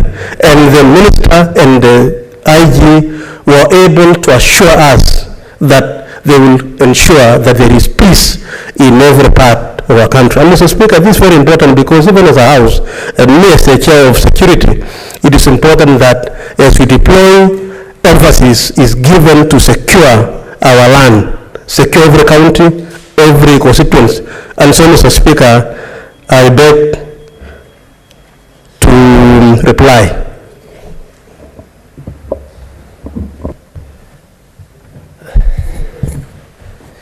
Honorable Senators, I make a determination pursuant to Standing Order 84-1 that this matter does not affect counties, and I therefore put the question that, taking into consideration the recommendations of the joint report of the Departmental Committee on Administration and Internal Security of the National Assembly and the Standing Committee on National Security, Defense and Foreign Relations of the Senate regarding the proposed deployment of officers of the National Police Service to the Multinational Security Support MSS mission for Haiti, laid on the table of the Senate on Wednesday, 15th November 2023, and pursuant to the provisions of Article 240, Sub-Article 8A of the Constitution, the Senate approves the deployment of officers of the National Police Service to the Multinational Security Support MSS mission for Haiti. Will as many as of that opinion say aye? Aye. Will as many as of a contrary opinion say nay? The ayes have it.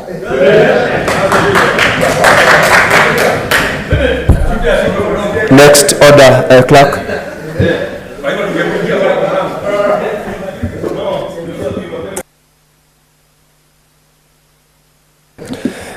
Honorable members, we will defer order number 9 to number 16 for want of numbers to our next sitting, because all are going for division. So clerk, call order number 17. Order number 17, the Care and Protection of Child Parents Bill, Senate Bills number 29 of 2023, second reading, reply by the mover. And a reply. Senator Miraj. Miraj, reply.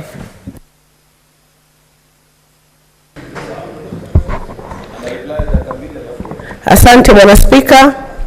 Nimesimama kuwashukuru na kuwapongeza waheshimiwa wenzangu wote ambao waliweza kupata fursa na wakachangia katika bili yangu ya Care and Protection of Child Parents ya mwaka wa 2023. Na ningependa kuwajulisha ya kwamba nilikuwa hapa nikisikiza na nimenukuu yale ambao walipendekeza niweze kuyarekebisha katika mswada wangu, na nawahakikishia hapa ya kwamba kama sponsor wa hiyo bill nitarudi katika meza ya mviringo na wale ambao walinisaidia ili tuweze kuiboresha na iweze kusaidia wale watoto ambao wako na watoto waweze kurudi shule, wapate haki yao ya kikatiba ya elimu, pamoja na wale watoto ambao watawazaa waweze kuangaliwa na kupata ile care ambayo inahitajika. Kwa hivyo basi, Mr. Speaker, sir, pursuant to Standing Order 66.3, I request that you defer the putting of the question to a later date. Thank you.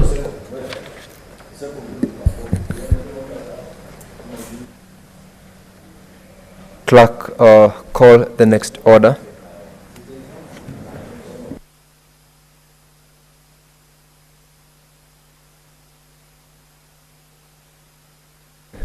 Senator Miraj, while you are replying, I was hoping that you would comply with the provisions of 92. You began in Swahili, you closed in English. Next time, ensure that you do comply with that particular standing order. As per your request under the Standing Order 66.3, this is deferred to the next session for purposes of progress of your bill. Clerk, move the next order. Order number 18, the Prevention of Livestock and Produce Theft Bill, Senate Bills number 12 of 2023, second reading, resumption of debate interrupted on Thursday, 2nd November 2023. Honorable members, this one is also deferred to the next sitting. Call the next order. Order number 19, the Coffee Bill, Senate Bills number 10 of 2023, second reading. Chairperson, Agriculture Committee, proceed. Asante, Mstahiki Spika, niko hapa kuwasilisha mswada wa kahawa wa mwaka 2023 ambao nimeudhamini kwa ajili ya wakulima wote wa kahawa nchini. Mstahiki Spika, kahawa ndio bidhaa ya pili kuuzwa duniani, kushindwa mafuta ndio ya kwanza, kahawa ndio ya pili. Lakini Mstahiki Spika, kwa muda mrefu sana wakulima wa kahawa wamekuwa na shinda mingi kwa sababu ya kiritimba ambao wameweza kuwa wanafaidika kutoka na zao la kahawa. Bali imefika kwamba mkulima anapopeleka kahawa katika kiwanda cha kusagia kahawa, mwisho wake unafika hapo. Inapelekwa kwa wale wanajiita millers, kutoka hapo kuna wale wanajiita agents, marketers, brokers. Alafu kabla haijafika katika soko kuu ya kahawa, NC, Nairobi Coffee Exchange, Mstahiki Spika, mkulima hawezi kujua bei yake ya kahawa ambayo anafaa kununuliwa kahawa. Mstahiki Spika, kahawa, majani chai na bidhaa zinginezo Kenya ndizo tu baadhi ya mazao ambayo hata inapelekangwa sokoni na mkulima bila kujua bei yake ni pesa ngapi. Bei ya kahawa kwa muda mrefu imekuwa ikitolewa na wanunuzi. Ndio ni kusema kwamba wakulima hawajaweza kupata bei nzuri ambayo ingesimamia ukuzaji wa kahawa na kuweza kugharamia pembejeo na vitu zinginezo ambazo zinatumika kwa kahawa. Mstahiki Spika, kabla sija kuja kudhamini mswada wa kahawa, nilikuwa nimetembea katika nchi Amerika na nikakutana na kahawa ambayo ilikuwa inauzwa ya kiwanda moja kutoka kule Kirinyaga inaitwa Ruto. Mstahiki Spika, bei ya kahawa hiyo ilikuwa rombo ilikuwa ni takriban $8. Kwa hesabu na takwimu ambayo nilifanya wakati huo, nikisema ukweli ni kwamba ile kahawa kilo moja ilikuwa inanunuliwa zaidi ya shilingi 9,800. Mstahiki Spika, wakulima wa Ruto mwaka huo walilipwa kwa kilo moja shilingi 100. Ukiangalia ile bei mkulima alilipwa pesa na ile pesa ambayo ile kahawa ilinunuliwa, unaona ya kwamba wakulima wa Kenya wamekuwa wakinyanyaswa sana na wanafanya kazi ngumu ambayo inaitwa na Waswahili kazi ya msaragambo. Na baada ya kufanya hiyo kazi yote, wale wakulima wafaidiki. Mstahiki Spika, kahawa ni moja wapo bidhaa ambayo inauzwa kupitia vyama vya ushirika, na hivyo ni kusema kwamba kuna mpangilio maalum ambao unatumika katika ukuzi na uzaji wa kahawa. Lakini tuligundua ya kwamba wale ambao wanajiita millers wenye wanasaka kahawa bado ndio wanabadilisha koti, wanajiita agents wenye watasimamia mambo ya kuuza kahawa. Wale ndio wanakuanga mabroka wa kahawa, na katika hiyo kisungumkuti mkulima anapoteza pesa zake. Kwa hivyo Mstahiki Spika,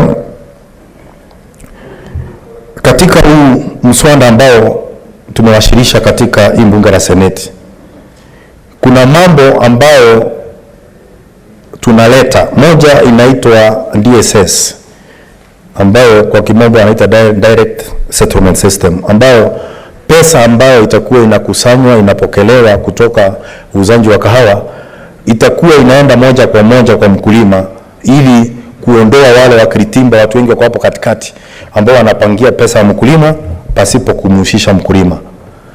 Jambo la pili ambao kuna warehouse receipt system, usimamizi wa kahawa katika maghala inapochunwa na kupelekwa, ili kuhakikisha kwamba unapopata mnunuzi wa kahawa hata kama ametoka nje, lazima kutakuwa na idhini na makaratasi ambayo itasainiwa na mkulima kuhakikisha kwamba amekubaliana na bei ya kahawa na vile amekubali kwamba kahawa yake iuzwe. Katika mswada tumepeana njia mbili za kuuza kahawa. Unaweza washirisha kahawa yako katika soko la kahawa la Nairobi Coffee Exchange, na vile unaweza uza kahawa yako moja kwa moja katika nchi za ng'ambo. Mstahiki Spika, katika uuzaji wa kahawa katika njia zote mbili, pesa itabidi ipitie mtambo wa moja kwa moja ambao unaitwa direct settlement system. Mr. Speaker, nilikuwa na bahati ya kutembelea nchi ya Colombia wakati nilikuwa tunafanya mswada, na tukaona venye mafanikio yaliyoko katika nchi ile, ikiwa mambo ya uzanji, uzalishaji wa kahawa utazingatiwa. Mr. Speaker, pale Colombia tulipata ya kwamba katika wale maafisa ambao wanaangalia ukulima bora, extension officers, Colombia bora Pereira peke yake wako na wale researcher pia, kama kwa sababu katika ile mswada kuna CRI, Coffee Research Institute, yao iko na watu ambao wako na PhD, watu zaidi ya 100, wako na zaidi ya aina 400 ya kahawa. Hapa Kenya tu nitafikisha 10. Wameendelea kiasi ya kwamba wanaweza kukuzalishia kahawa, miche ya kahawa ambayo inalingana na urefu wako, ili usiwe na shida wakati unaenda kuchuna ile kahawa. Na sisi ndio tufike pale, ndio maana tukaleta pia tuwe na CRI na kuondoa kahawa chini ya afa, kwa sababu wakati kahawa, majani chai na mazao mengine yaliweka chini ya afa, hapo ndipo tulifanya makosa kubwa na mazao mengi na mimea mingi ikaanza kudidimia.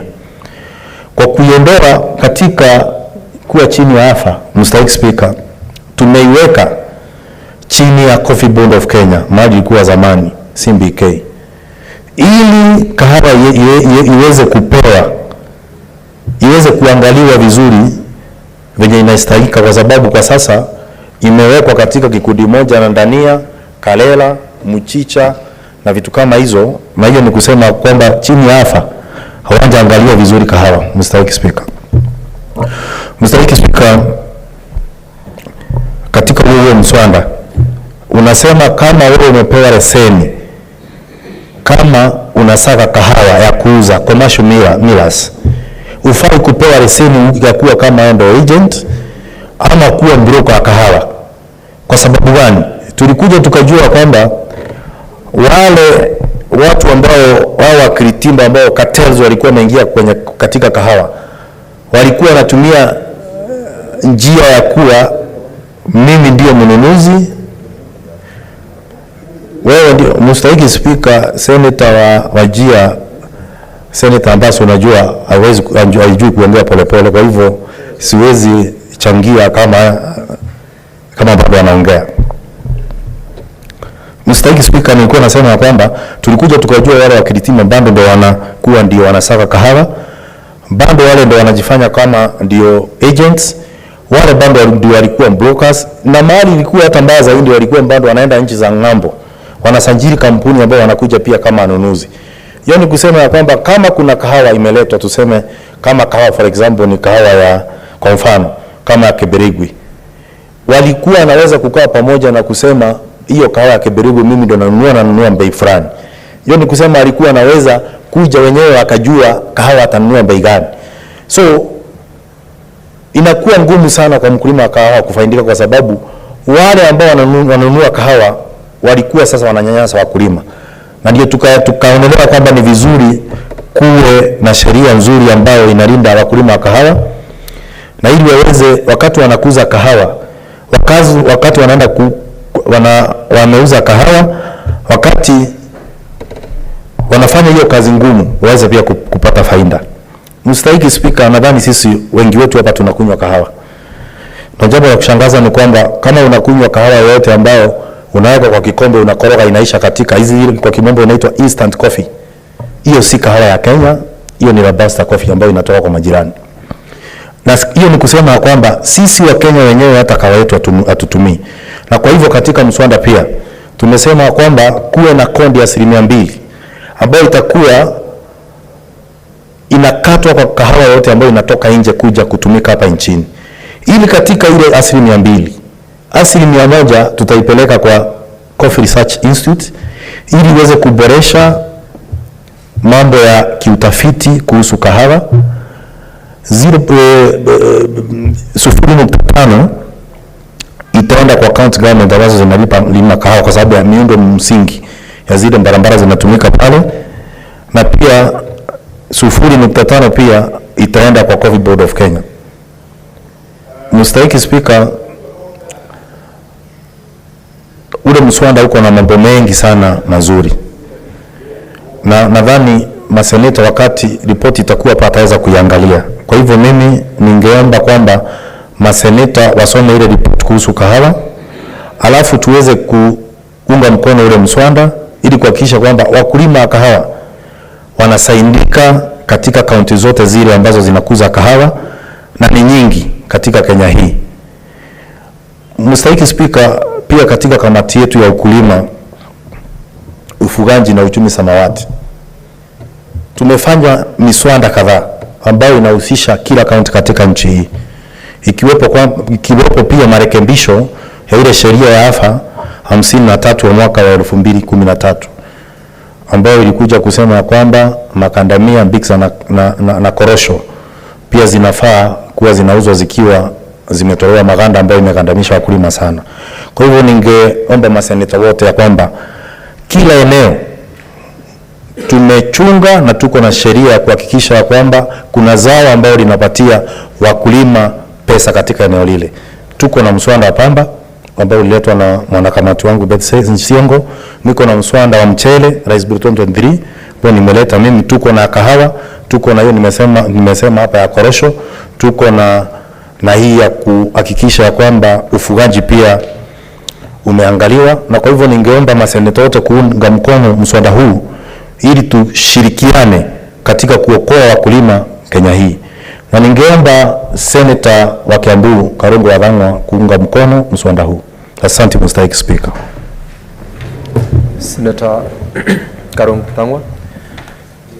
Thank you very much, Mr. Speaker. As I rise to second the coffee bill, Mr. Speaker, it's a high time that we save the coffee growers or the coffee farmers of this nation. Mr. Speaker, they have cried to the nation, to themselves, and even to the president. And that's why we as the Senate, we are coming up with this bill, because it's a high time we returned coffee to where it was in the 1970s. And this is the gold that is found in Mount Kenya, in Rift Valley, and different parts of this country, Mr. Speaker. This bill is bringing what coffee farmers have always asked for. That is the Coffee Board of Kenya. This board, which is mandated to regulate and promote development of the coffee industry, Mr. Speaker, will be the board that will see to it that the Kenya coffee farmers will benefit from their produce. Mr. Speaker, the same bill has given the county governments enough powers to exercise their mandate.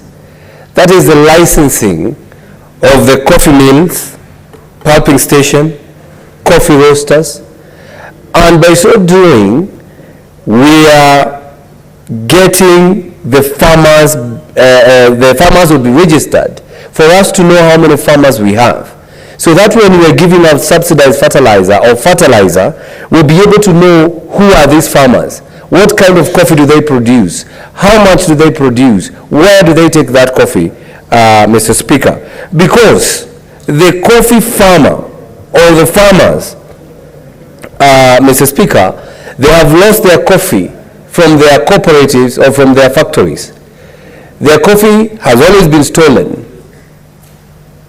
This bill has looked into that matter by saying that anybody who is transporting coffee must register and get a license from the county government from which or from where they are transporting the coffee from. This way, Mr. Speaker, is going to deter people from stealing coffee, because if we find you or you are found by the authority to have transported coffee without the licenses, of course it will be said you are one of those who are stealing coffee. Mr. Speaker, coffee farmers need to be paid on time. Coffee farmers need to benefit from the produce. coffee farmers need to enjoy or must enjoy their sweat, Mr. Speaker, because this coffee has market internationally. Countries all over the world buy coffee from Kenya. But before this coffee goes to those countries, it must pass through some certain brokers or what people call cartels, Mr. Speaker. But by passing this bill and having the regulation put in place, we are going to deal with those cartels. And I'm telling the coffee farmer today that this Senate is the one that has originated with this bill. And of course, we have listened to each and every person. The coffee farmers, we have gone to Kericho, we have gone to Meru, the committee that is mandated to see to it that these bills go through, has gone to so many counties to listen to coffee farmers. And we have input from all the farmers or coffee farmers, and we have considered all their grievances, all their input. We have consulted everybody, Mr. Speaker. And I can tell you, when this bill is passed by the Senate, the coffee farmer will start enjoying their produce. So, Mr. Speaker, without further ado, I second the bill. Thank you.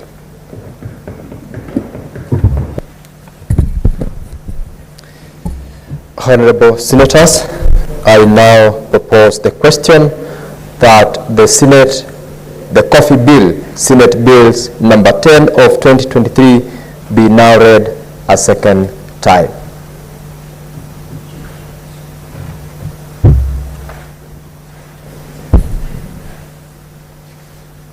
Senator Aaron Cheriot.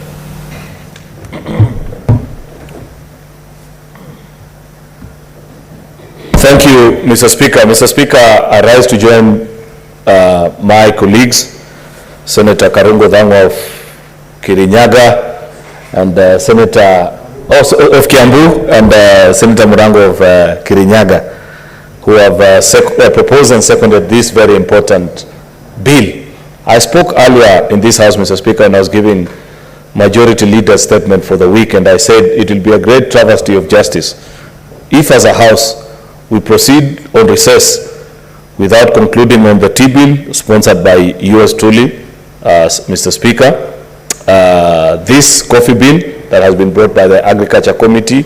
There's a sugar bill, I think, sponsored by the Senator for Bungoma, and equalization fund bill, about 6 or 7 bills that have got the chance, Mr. Speaker, to provide direct resources to the people of Kenya. Yet, on many afternoons, Mr. Speaker, there are many other matters that we consider, but in my humble opinion and submission, Mr. Speaker, these matters ought to be at the very top of it. I say this, Mr. Speaker, because I know what coffee farming can do. I represent coffee farmers in this House. Mr. Speaker, on many occasions I know that have been quite vocal, and in fact, on many times, part of the criticism that I suffer in my county is when I visit the coffee and the sugar growing areas, because the people that I represent in this House are farmers, Mr. Speaker, of largely tea, but also to a greater extent sugarcane and coffee.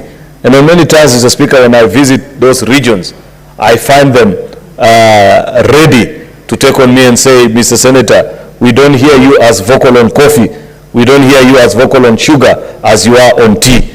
And therefore, this grants me at least the perfect excuse and opportunity, Mr. Speaker, to look at them and, of course, piggyback on the very good work that has been done by the Agriculture Committee, Mr. Speaker, of providing a route through which our coffee farmers, Mr. Speaker, can begin to enjoy the sweat of their brow and get better earnings. Mr. Speaker, you know for a fact that it has been argued, and I agree with economists who have said that so long as Africa continues to try to bypass the agrarian revolution period, we shall never attain meaningful development, Mr. Speaker. That this is a stage which, while the rest of the world, Europe and the Americas, cross this particular stage, where you organize agriculture in such a way that it has meaning, that it can provide proper employment, Mr. Speaker, that it gets to a point where those that draw their livelihood from farming practices, Mr. Speaker, can comfortably predict and plan their life because you have set up systems, you have put in place cooperatives, you have put in place milling plants, Mr. Speaker, and you have put in place mechanisms as an administration and even as a country, Mr. Speaker, to be able to produce, Mr. Speaker, at a good price, and eventually even, Mr. Speaker, sell it and market at a good price eventually, Mr. Speaker. I am proud of this particular bill, Mr. Speaker, particularly on the element of marketing. Because, Mr. Speaker, I can even use the example of tea and sugarcane and so many other crops, Mr. Speaker, that the eventual price, I have never understood, Mr. Speaker, why is it the case that in almost all the crops and almost all agricultural practices, Mr. Speaker, in this country as well as in sub-Saharan Africa, it is so difficult to have the farmer get more than 50% of the earnings of the eventual cost of that particular product at the final retail price, Mr. Speaker. Yet, the farmer does the most difficult job, ensuring that they tend to the crop, they put manure, they prune, they maintain it, they eventually deliver it to the milling site, Mr. Speaker, be it sugarcane, be it coffee, be it tea, but the eventual price, unfortunately, Mr. Speaker, of what our farmers earn, at best, even for a crop that is supposedly does well like tea, I don't know, Senator Mungatana, if you know, that the best any farmer can earn is a maximum of 50%. The eventual price of what that particular product cost, be it in a supermarket here in Kenya or even in overseas, Mr. Speaker, is double what ends up in the pocket of our farmers. This, of course, Mr. Speaker, we've been told is because of a concept called value addition. Yet we know for a fact that there is no science in many of these crops and products, Mr. Speaker. What they are calling value addition, sometimes if it is avocados, it is just polishing and ensuring that it has a fine shine, because there is nothing that you add. If it is coffee, if it is tea, it's just to ensure that it is packaged properly, Mr. Speaker, and you... Majority Leader, when the House resume, you will have a balance of 54 minutes to contribute to this particular bill. And therefore, Honorable Senators, it's now 6:30 p.m. time to adjourn the Senate. The Senate therefore stands adjourned until Tuesday, 21st November 2023 at 2:30 p.m. Thank you.